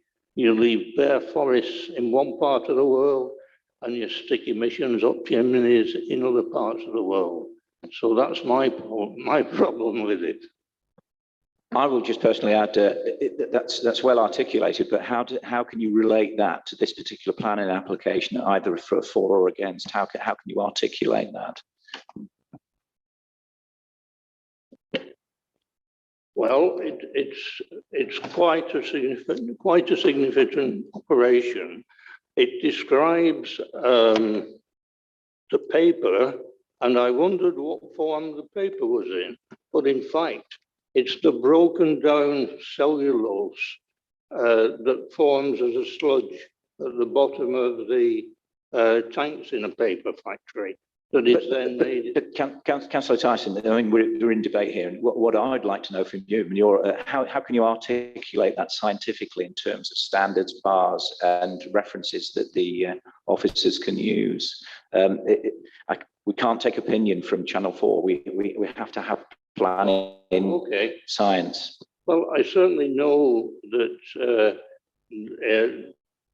the paper sludge itself produces greenhouse gases. The with regard to the wood chippings, there's quite a lot of information in the literature on the damage that the particulates in particular do. And I mean, the big problem is if the wood chippings aren't dried properly. And we're talking about, I mean, I think it mentioned 30% in the, 30% residual moisture, which to me, that's not being dried properly because it can still produce nasties. I mean,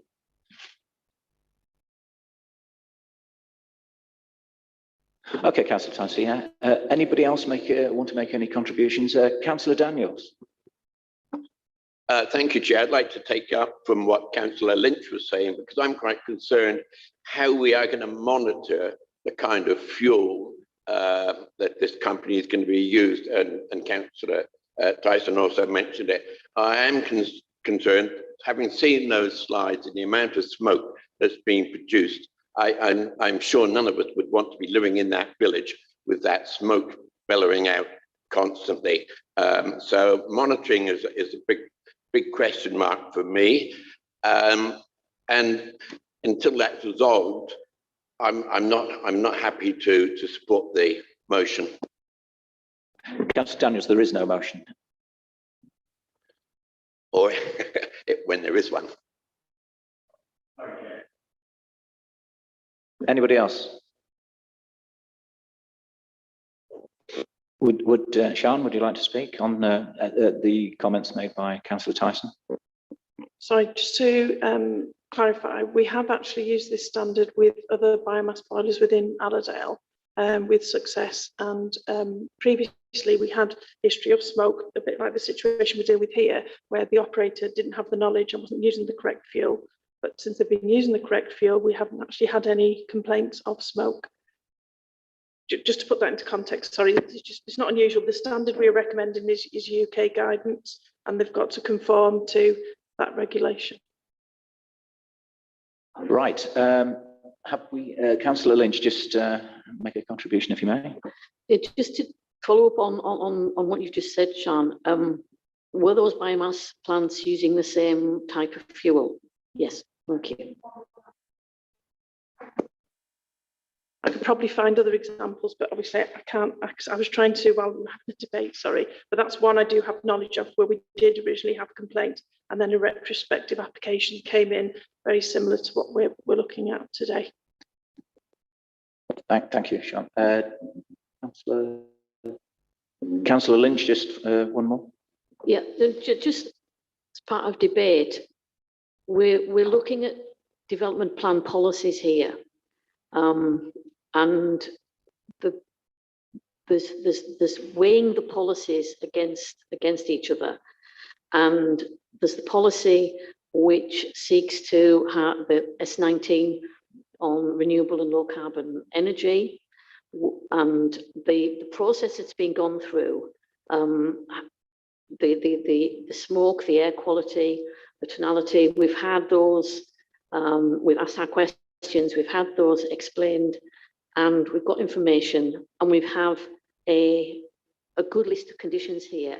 And the fact that this has actually happened elsewhere in the borough that Sean's just told us about gives me confidence that if there were to be breaches of these conditions, that we would be able to deal with those, because all the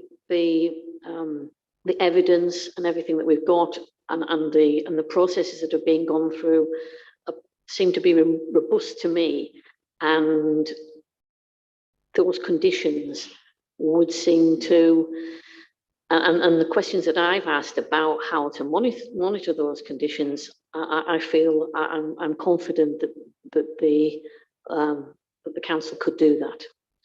So, having gone through the debate, gone through the questions, is there any proposal from the floor? Councillor Kendall. Move approval in lines with the conditions that officers have recommended on pages 34 to 35 Thank you, Councillor Kendall. Thank Yeah. you. Move for approval and seconded by Councillor Lynch. Okay, we'll go to a simple vote. There are 8 councillors present, so if you are for the motion, can you raise your hand, please? Chairman, on a point of clarification before you take the vote. Sorry, Councillor McCarran-Holmes. Can I have some clarification, Chairman? Absolutely, yeah. Before you take the vote. Go Has ahead. there been a for and against? Can a member who is voting against give a clarification as to why they're voting against? Is that allowed? They can give a clarification, yes, but it won't be a part of the debate or justification. They can give a clarification, yes, of course.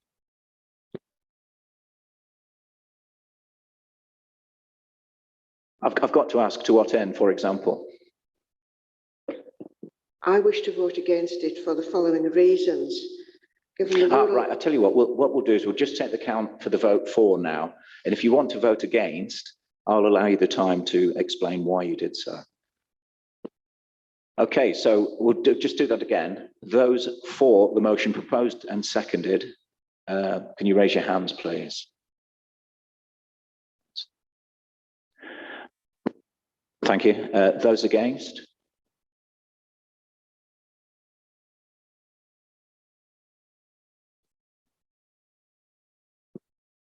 Abstentions? No abstentions. Councillor McCarran-Holmes, would you like to clarify your vote? The reason that I voted against this is that given the rural aspect of the village and the listing village designation there, I feel that the residents and the parish council's views today are well thought out in their desire to maintain true rurality, and that's fair and just. The volume of traffic engendered presents a clear and categoric amenity loss, and that's what I've based my hand on. Thank you, Councillor McCarran-Holmes. So the motion, stand by. Thank you, Chair. Can you just clarify the vote, please? The vote was 3 against and 5 for. Sorry, the motion for approval was 3 for, 5 against. I do apologise. Yes, the motion is not carried. Thank you, Chair. So because we haven't got a positive decision for the application to go ahead, we're back to the floor for a recommendation. Thank you, Sharon. Would anybody like to make a recommendation? Can you just... Thank you, members. So if we're making a recommendation for refusal, we have to have a clear recommendation for refusal with the planning ground. So the concerns that members have raised previously need to be put forward as the planning grounds for refusal. Councillor Kendall. Just on a nation, Chairman, and through Sharon, if you're going to go against, am I right in assuming if we're going to go against officers' recommended conditions, we must give reasons for refusal that are on planning law and planning reasons, and them only? Is that correct? That's correct, Councillor Kendall. We must have a positive recommendation for refusal with the reasons based on planning grounds. The officers actually explained what some of them could be and the balance that members have to make. And members have also raised their concerns. I don't know if we want to go back to the planning officer. Yeah, so Simon. Thank you, Chair. So obviously, it is in your gift to come to a different decision to officers. We've talked a lot about residential amenity and impact on third parties. You've heard presentations touch on noise. You've heard the presentations will not touch on detail about noise, detail about smoke and air pollution, about traffic movements. Obviously, with regard to noise and smoke, then policy S32 of Allerdale Local Plan Part 1 is relevant. With regard to traffic, it's policy S22, and as you know, we'd expect members to cite the local plan policies. Obviously, if this application went to appeal, officers would not be able to defend the application on behalf of members because of the clear the clear direction that consultees, including our environmental health manager, have given officers in terms of the impacts with those conditions in place. And as I said before, those conditions being the necessary conditions to make the development acceptable.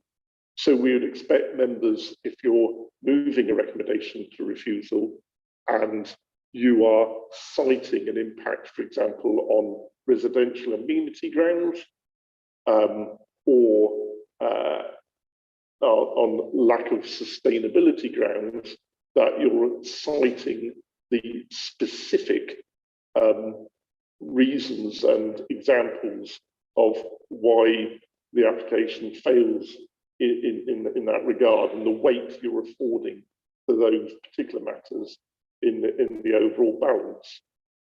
Obviously, officers can assist members in terms of citation of relevant policy criteria, but what we can't do as officers is advise any differently to what we've already advised in terms of the evidence base, for example, on noise impact or on air pollution, because obviously that has been reviewed.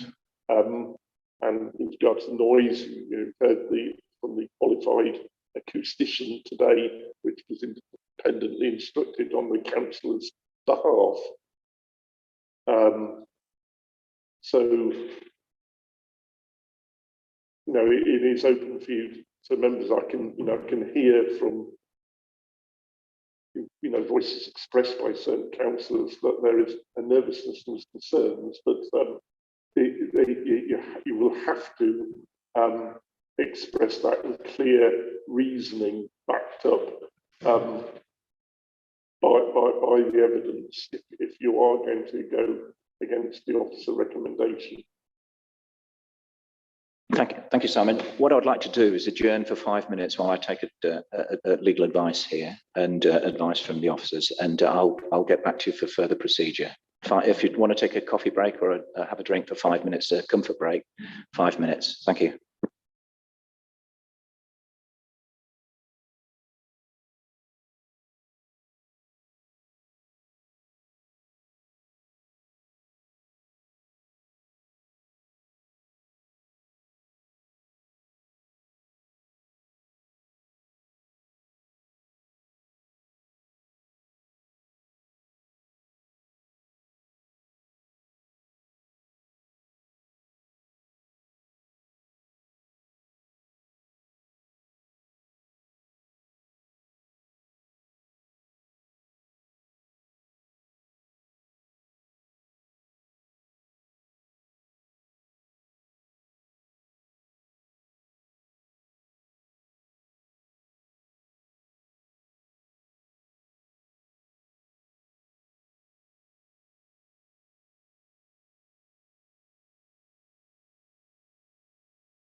Okay, everybody nearly ready to go?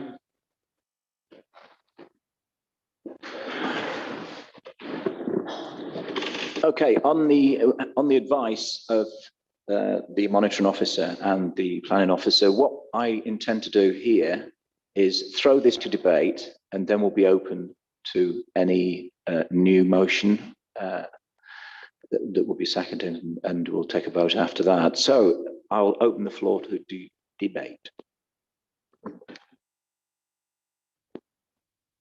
Sorry, before we open it to debate, just for clarification for the public and people watching, officers were just providing advice to members doing the adjournment, just merely advice on legalities. One matter that I'd probably be prudent for me just to clarify and reiterate to members is that I know, because and I'll use the word understandably, given what has happened in the past at the site with unauthorised development, there is unease from certain members about granting permission, and if I can put it, the trust in the applicant adhering to the conditions, given the record of unauthorised development at the site. And the only advice I can give you to members is you have to give the benefit of the doubt to the applicant and give the applicant good faith that they will adhere to the conditions. And if conditions aren't adhered to, that I think it's an answer to Councillor Kendall before the adjournment, that we know as officers that they are enforceable conditions. Conditions have to meet 6 tests: relevance to planning, relevance to the development, precision, reasonableness, and enforceability. And those conditions are enforceable, and you have to, members,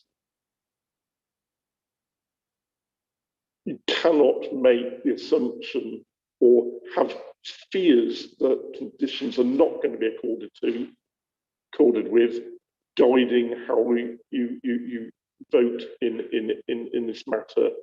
It has to be taken that conditions will be accorded with, and you have that assurance that the conditions are enforceable, and any assertions that the conditions are being breached will be pursued by officers. And as I say, it is a balanced judgment, and Councillor Tyson, before the adjournment, spoke very eloquently about reservations, about sustainability considerations, and something that has to be put into play in the overall balance, that it is recognised as a sustainable energy source, but without doubt it is not the most sustainable energy source, and has elements of lesser sustainability within it, with the traffic movements to deliver the fuel, etc. But you do have those accredited assessments which have been reviewed. I think, as Councillor Lynch made the point before the adjournment, they've been robustly reviewed and tested at length to ensure that the development can, with those conditions, operate without those, with acceptable impacts. Thank you, Chair. Thank you, Simon. Right, so we're going to open the floor to debate. Do any councillor want to particularly speak now? So no debate. So what I'm going to ask is for a motion from the floor. Councillor Kendall. I'd just like to reiterate again, Simon's put it very, very eloquently, you know, move for approval, the conditions are robust, and that must be adhered to with approval with the conditions that have been recommended by officers. So move for approval along those lines. Thank you, Councillor Kendall, and a seconder, Councillor Lynch, seconded. Right, I'm going to put this to the vote again. So the motion on the floor is for approval by the using the recommendation of the officers for approval. So those for approval.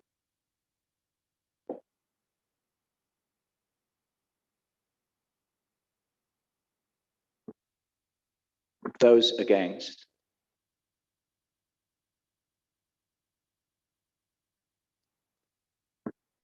Abstentions.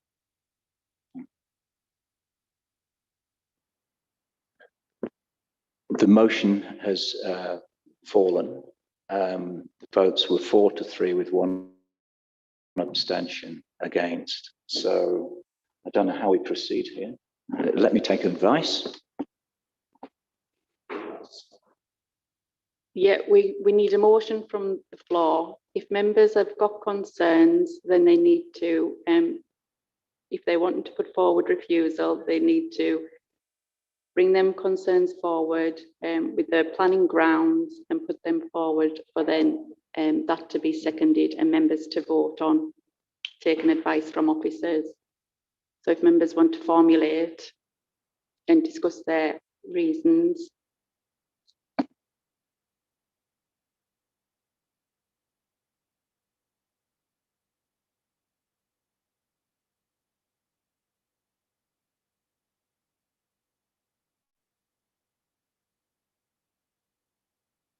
Having taken advice, we need a motion from the floor, particularly from those that voted against. If you can propose a motion on those grounds that you feel that the motion should have been refused. So can I take a motion from the floor, please?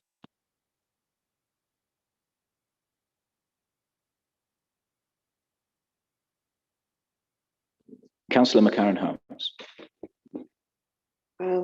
I think the best way that I can say this is because of the volume of traffic engendered. There will be a clear and categoric amenity aspect loss due to this traffic.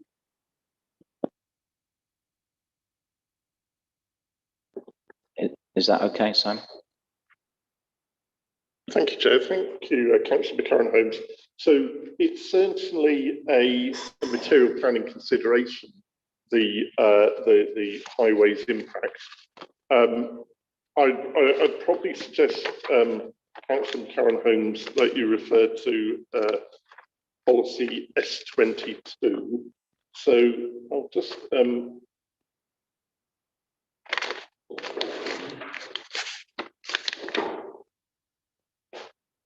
if you're looking at if members have got the local plan to hand, otherwise I can look at advise on policy S22. So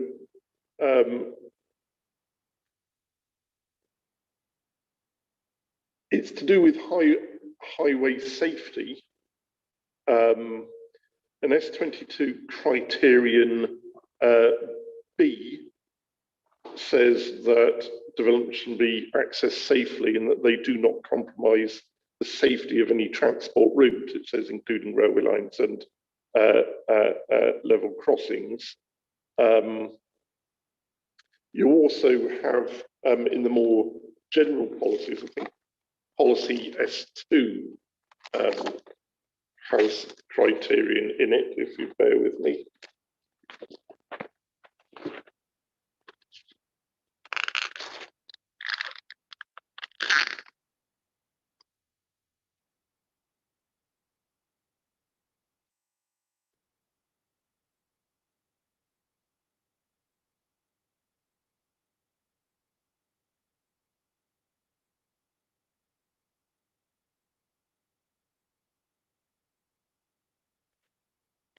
So policy S2, the final bullet point is minimising the need to travel and increase opportunities for journeys by foot, cycle, or public transport. There is a linkage there. I suppose you could also, and I'm not feeding or anything into what you might say, Councillor Holmes, but there's what Councillor Tyson touched on with the overall sustainability or otherwise of the proposal in terms of the traffic movements. Obviously, I did say before with the County Highways Authority's no objections that their test was the severity test in terms of traffic impact, and obviously you wouldn't be able to get the support of the County Highways Authority at an appeal unless they had a change of mind, which does happen. So I think what you're saying, Councillor Holmes, is that you have concerns in terms of is it sustainability and highway safety, or one of those? If you could just clarify, say as officers, we can provide pointers and guidance for you to assist you. Councillor Holmes, then Councillor Kendall. Yes, taking us back to the presentations, and it clearly showed there that the traffic that was there was far and away above what was normally considered for a settlement of that size. That was the reason I put it. It was on the presentations there, the size of the lorries and the number of them that it was said. And that was where I was basing partly my concerns about the traffic. And I did feel that the Parish Council and the residents who spoke this morning spoke eloquently of their area and it's their concerns in this.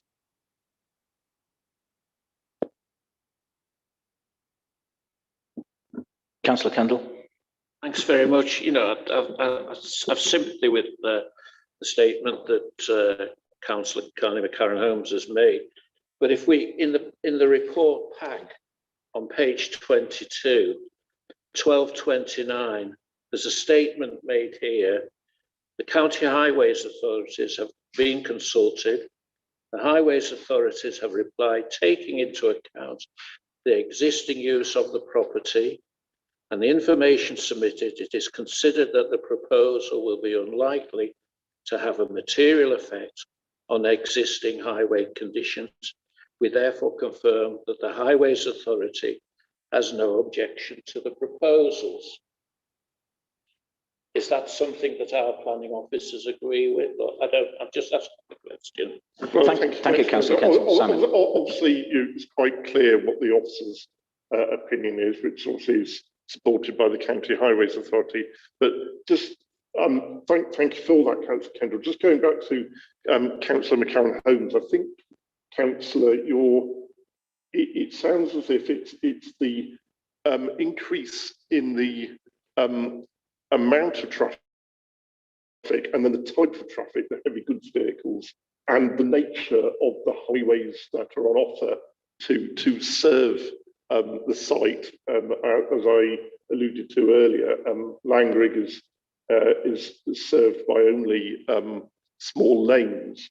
I'm just reflecting on your thoughts, Councillor Holmes, and I'm actually thinking whether actually criterion C of S32 is perhaps the most relevant to your concerns. And I'll just read that for you, Councillor Holmes.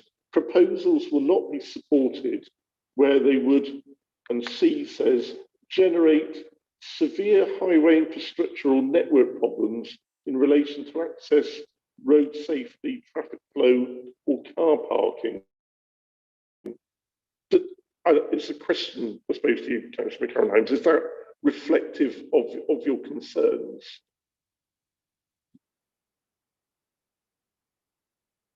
Would you just give a moment for you to get that So if councillor, I don't know whether you've got paper copies, councillors, it's page 132 of the local plan part 1. It's policy S32 and it's criterion C.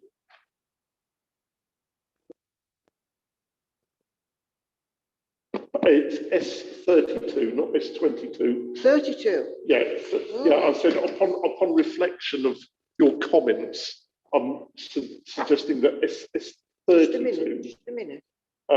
Criterion C might be of relevance to your concerns, councillor. That's a question to you. Okay, before you answer that, Carney, I'd like to leap in here and say, right, so your objection is page 132, S32, Generates C. severe highway infrastructure or network problems in relation to access, road safety, traffic flow or car parking. Is that what we're talking about? Oh yeah, that's my question to you, councillor. Is that reflective of your? I think yes, I would believe so. Okay, and that's as a result of the nature of the increase of traffic arising from the proposal in terms of its number and the size of the vehicles, the heavy goods vehicles, and the characteristics of the lanes that serve Langrig. I think it's really what it sounds as if you're echoing what was presented to you members by Councillor Johnson in his presentation as ward councillor by the sounds of it. I think that reflects it, Simon, yeah. We'll still go into debate with this. We've got a motion on the floor that hasn't been seconded, a motion from Carney, McCarron, Holmes. So I'll ask Councillor Lynch to speak here. Now, looking at the highway issues and picking up on something that the speaker said, and also page 32 of the report and 12.30, there's a lot of traffic associated with farming, and also someone mentioned the fact that there's a haulage business within Lanrig, so you have large vehicles on the roads anyway. Perhaps if that is a concern, perhaps what we could look at is an amendment on specifically a condition about how many times a day they come and what times of day they come and things like that. That could possibly be an additional condition if there were concerns about the highway, because from what I've read through the report and listened to, there's quite a lot of traffic going through Langrig anyway. And so would this be adding, substantially to it? Yeah, I appreciate what you're saying, Councillor Lynch. But we haven't got a substantiated motion on the floor yet that has been seconded. So at this point, you can't make an amendment. The councillor wasn't making an amendment, Chair. She was just putting a suggestion forward that maybe the officer can respond to as part of the debate. Yeah, I think it's a well constructed comment from Councillor Lynch, which could, and it's obviously for yourself to comment, Councillor McCarron Holmes, respond to your concerns. I mean, you could handle that in two ways. We could either construct a condition requiring a traffic management plan to be submitted, because there's a retrospective element of the proposal. It would be within a certain timescale, within, I would say, within a month of any approval to be submitted and then implemented. The operation had to be implemented in accordance with that traffic management plan. Or you could reasonably defer the matter for that transport management plan to be submitted, so you actually have sight of that transport management plan before you reconsider the item at a later panel. And obviously, that doesn't prejudice your ability to reopen the debate on other grounds at a subsequent panel. I would thoroughly recommend the first option, that it can be quite reasonably handled by a condition, if that is a concern of yours, Councillor McCarran-Holmes, that a condition could be added requiring a transport management plan to be submitted within 1 month of the approval, and prohibiting the use of the development permitted unless it complies in complete accordance with that transport management plan. The effect of that two-element condition would basically prohibit the use of the boilers until that transport management plan was agreed by the council. I mean, that's on this supposition that you think that it can be managed. You might have concerns that irrespective of a transport management plan, you'd still have those concerns irrespective, because of the characteristics of the local road hierarchy. It's a question for you members to consider. Councillor McCarran-Holmes, having heard what Simon's had to say, can you reflect on your motion? Chairman, I wish to challenge what Councillor Lynch said about the already amount of traffic that goes through the village. And I want to inform the meeting that Lowfold is a building in that village, and it was used for the change of people when Dovenby closed. And the main reason that Lowfold was chosen in that village was because of the small amount of traffic that was going through, because none of the people who were going to live in there, which was a relative of mine, had any road sense whatsoever. And that was the reason, because there was very little traffic. Now it's going to change, in my view, because of this application.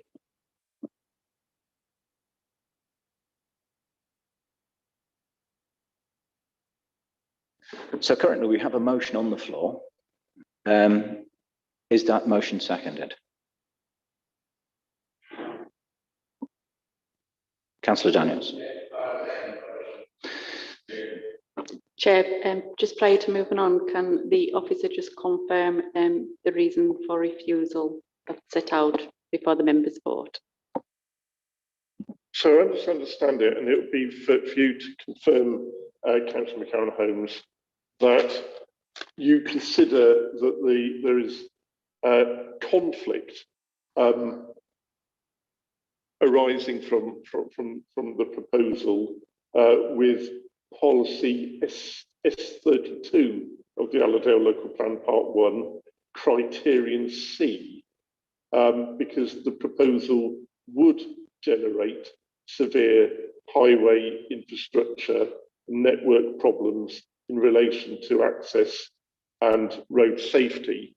And that's by reason of the increase in traffic generated by the proposal and the nature, the heavy goods vehicle nature of that traffic, and the characteristics of the lanes that are serving the development in Langrig. Is that correct? Sorry, you just confirm on the microphone, Councillor. Councillor McCarran-Holmes. Turn your microphone on, please. Yeah. It's obviously for members, it's for yourselves. Obviously, as officers, we do not have an issue with the highway safety and the sustainability impacts of the proposal. But what I'm understanding from what you've expressed so far, Councillor McCarran-Holmes, is that you think there's a conflict with policy S32 of the Allerdale Local Plan, because as I understand it, you're saying that the proposal will generate severe highway infrastructure and network problems in relation to access and road safety. I do agree. And that's by reason of, as I understand what you're saying, the traffic level increase as a result of the proposal and the nature of that traffic, the heavy goods vehicles and the roads that they are using to Langrig to get there. I need to know, is that an accurate understanding of your motion, Councillor McCarron? Bearing in mind, the reason I did it, and I pointed it out before, was the presentation and the size of the vehicles that were in that plate that was on there. That's fine. You've listened to the debate, you've listened to the presentation, you've referred to a particular presentation. That's fine. That's information you've gathered today, Councillor McGowan-Holmes, when you've thought carefully. I'm just clarifying that that's your concern, because okay, and that's the motion to refuse on that basis. Sorry, I'm not trying to put you on the pressurize you in any way. I'm trying to assist.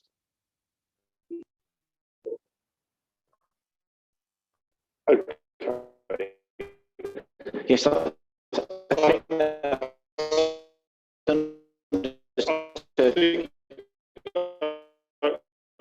Councillor McCarron, I think that's understood. I think what we'll do here. Yeah, if there's no amendments, we can go for the vote. Members just have to be mindful now. They've got a recommendation for refusal in front of them. The reason's been clearly set out. It's been seconded. The officers have been clear, and it's clearly set out in their report what their recommendation is.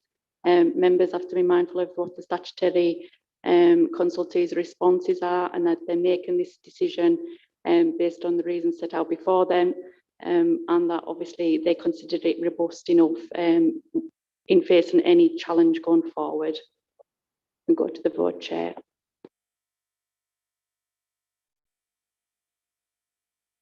Councillor Lynch.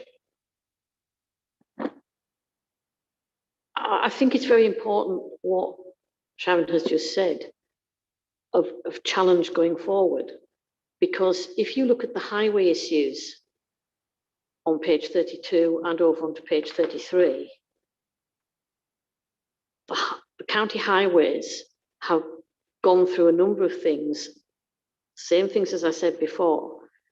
And yes, they're not referring to S32 of the plan, but they're saying from a highway safety perspective, they are happy to accept. And I think that members should have got to be mindful of the fact that there is an issue here, yes, with increased traffic, but county highways have said that that is not going to be, it's not going to affect all overall. And as I said before, you have traffic going to farms, you have a haulage company in the village, you've got that traffic there anyway. And just before, sorry, Chair, it has to be my duty, members, to just point out that word in criterion C. The word severe is not there by accident. That's reflective of the bar set in the National Planning Policy Framework. So if this went to appeal, and I'm not a betting man, but I would wager that this will go to appeal, then it will be for the council to demonstrate that the impact is severe, not just on balance unacceptable, it is severe. You just must be minded of that when voting on that motion. Thank you, Simon. Thank you, councillors. Right, there's a proposal on the floor. It's been seconded by Councillor Daniels. Those in favour of the motion, which is refusal of this application, can you please raise your hands if you're for the motion?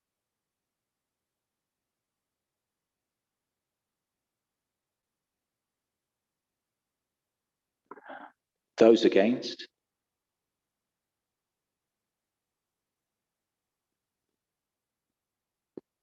Abstentions?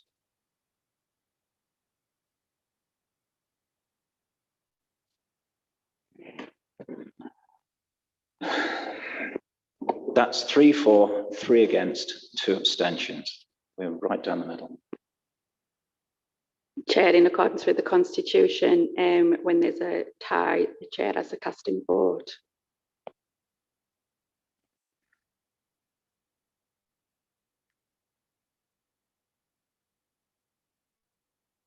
Can we adjourn for about 2 minutes? Okay, well, I just take some advice.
Taking advice.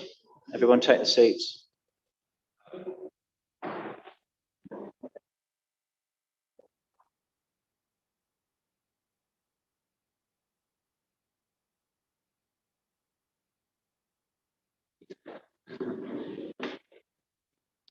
Right, it falls upon me as chairman, and it's quite an onerous position to be in because I have the deepest sympathy with the parish council and the borough councillors. There's been some very valid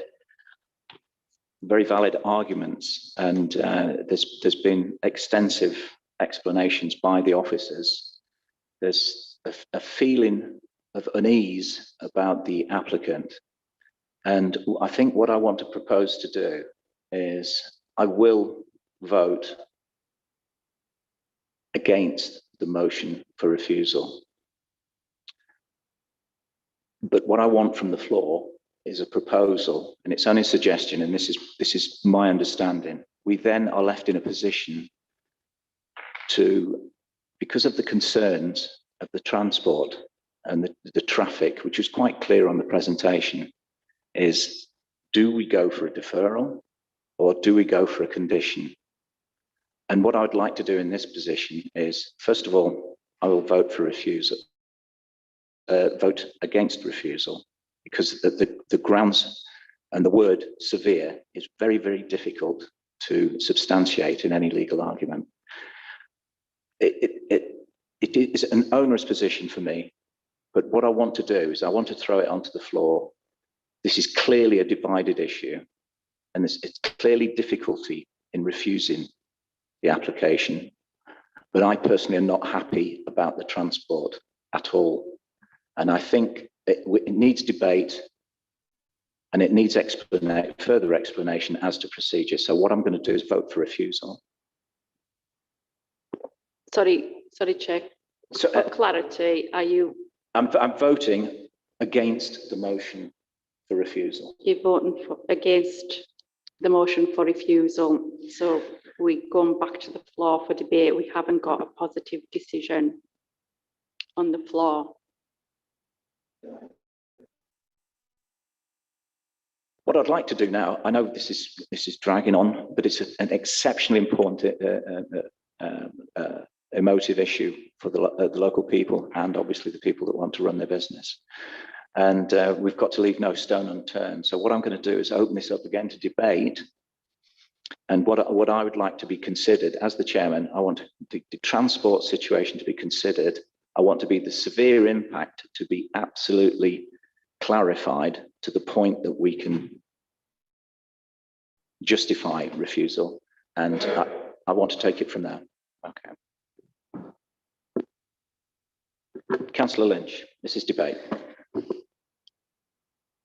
I would go back to the suggestion that I made before and asked if it was possible to look at putting an extra condition of a traffic management review onto the conditions that are already there. Thank you, Councillor Lynch. In fact, what I've reflected on this. And it's very, very difficult. It's a very, very difficult situation. It's very emotive and it's clearly divided. And I want to be as fair as possible. And I don't think we can resolve this here now. So what I want to do, and if somebody will second me, I want to put in a proposal, a motion for deferral, because unless the counties can substantiate,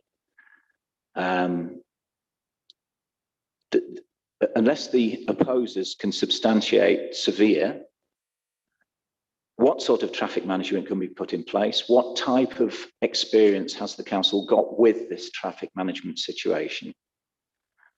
What I want to do is defer that so that there can be further negotiations with the county council, so they can have further negotiations about a plan. It can come back to us, because at the moment, this is so divided, and I'm in two myself, and to have the casting vote on one individual is very, very tough to bear. So I'm not running away from my obligations.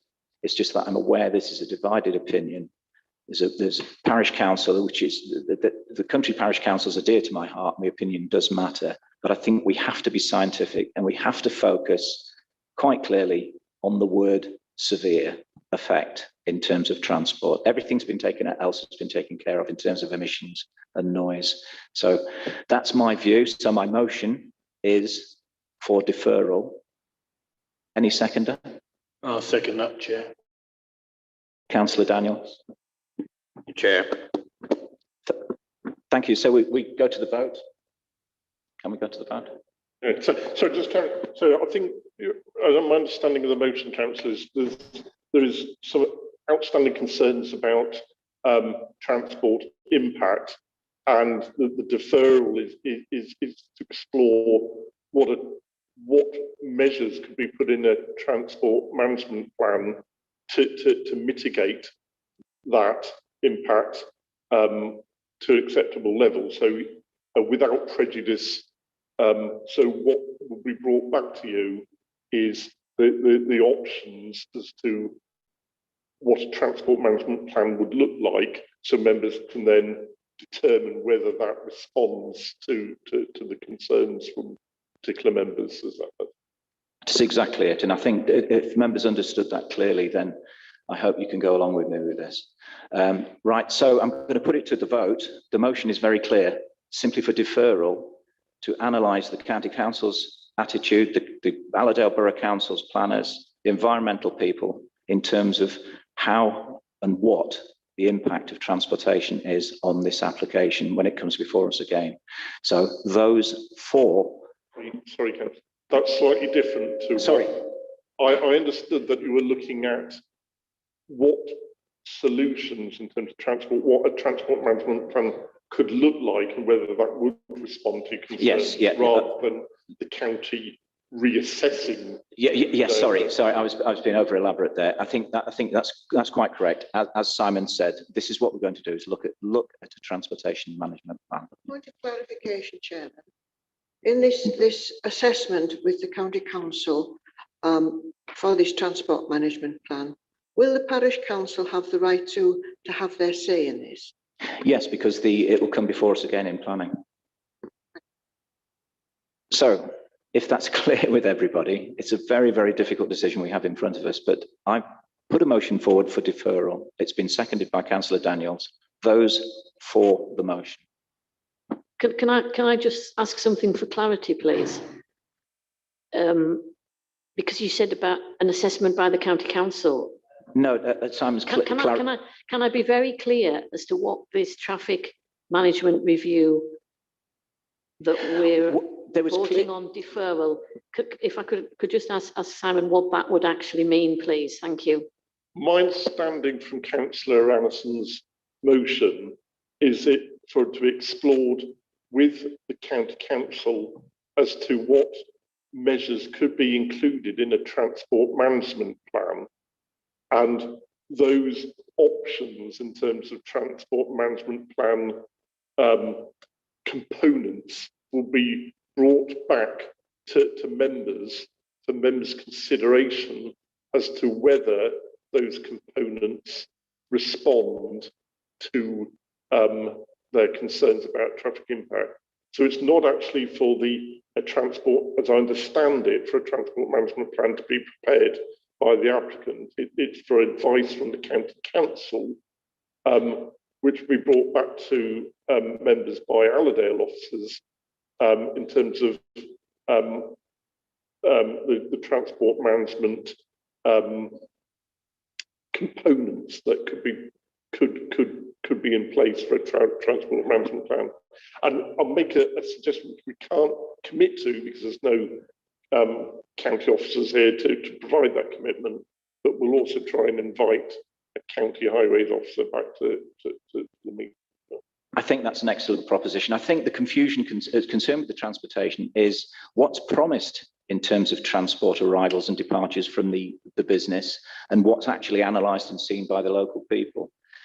This has got to come before us again quite clearly, because the local people have to be satisfied, the business owners have to be satisfied, and the council has to be satisfied that we're taking the correct decision. And I think my way forward is the correct one. On taking Simon's advice, I think it would be wise to defer this and listen to expert opinion, listen to a plan that fits in with the promises of the ins and outs from the business, and then take a vote from that in a future meeting. So the motion is for deferral, seconded by Councillor Daniels. Those for deferral.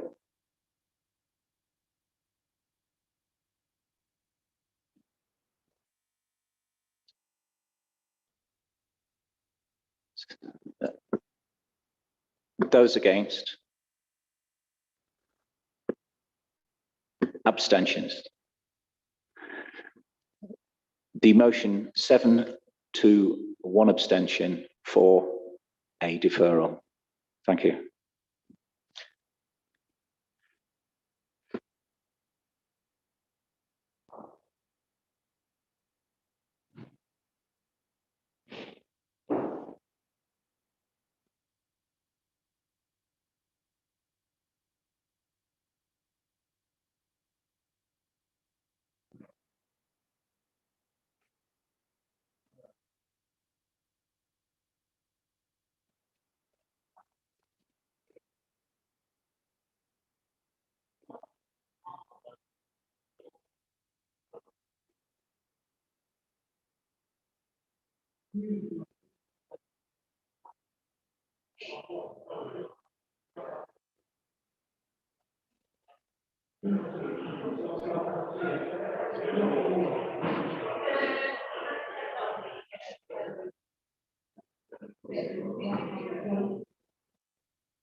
Okay, we've reached 1 o'clock and we're aware that members of the public have been around. Can I have some silence, please?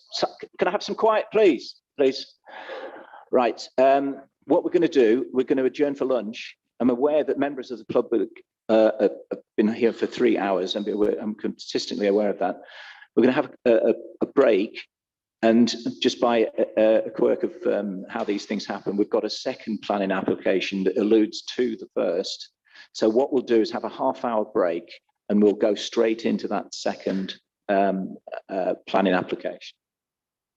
Is that okay? So it's now 1 o'clock. If we can be back here for 1:30, is that okay? I know there's professional. I can't hear. Because this one is related to the other one, and if the other one doesn't happen, then this one wouldn't happen. Is it not just better just to defer this? It's just easier for yourselves to do them both together. You have to, yeah, members. Members. Sorry, it'd have to be a member vote. Yes. We can't just. Understood. Yeah. Okay. So what we'll do, I'll put a proposal forward, and we've moved on now to. Are we now actually going? Yeah, I'll just go for 5 minutes. Go for 5 minutes. We'll just get this through. This is a matter of procedure, I hope. So what we'll do is go into agenda item number 6, which is the development panel, Foxtrot Uniform Lima oblique 2020 oblique 0022, Langrig Hall, Langrig. Change of use of building for storage of wood chip fuel for boilers associated with the farm. Now, having taken into account that the first one has gone for deferral, and on advice from the agent, I think it can't be withdrawn, but what we do is have to have a members vote on this. So can I have a motion from the floor, please, Councillor? Thank you, Councillor Kendall, seconded by Councillor McGuckin. Those for the motion for deferral? 8. Those against? No abstentions. Motion carried. The first 2 items on the agenda, items 5 and 6, have been deferred as for the reasons given, and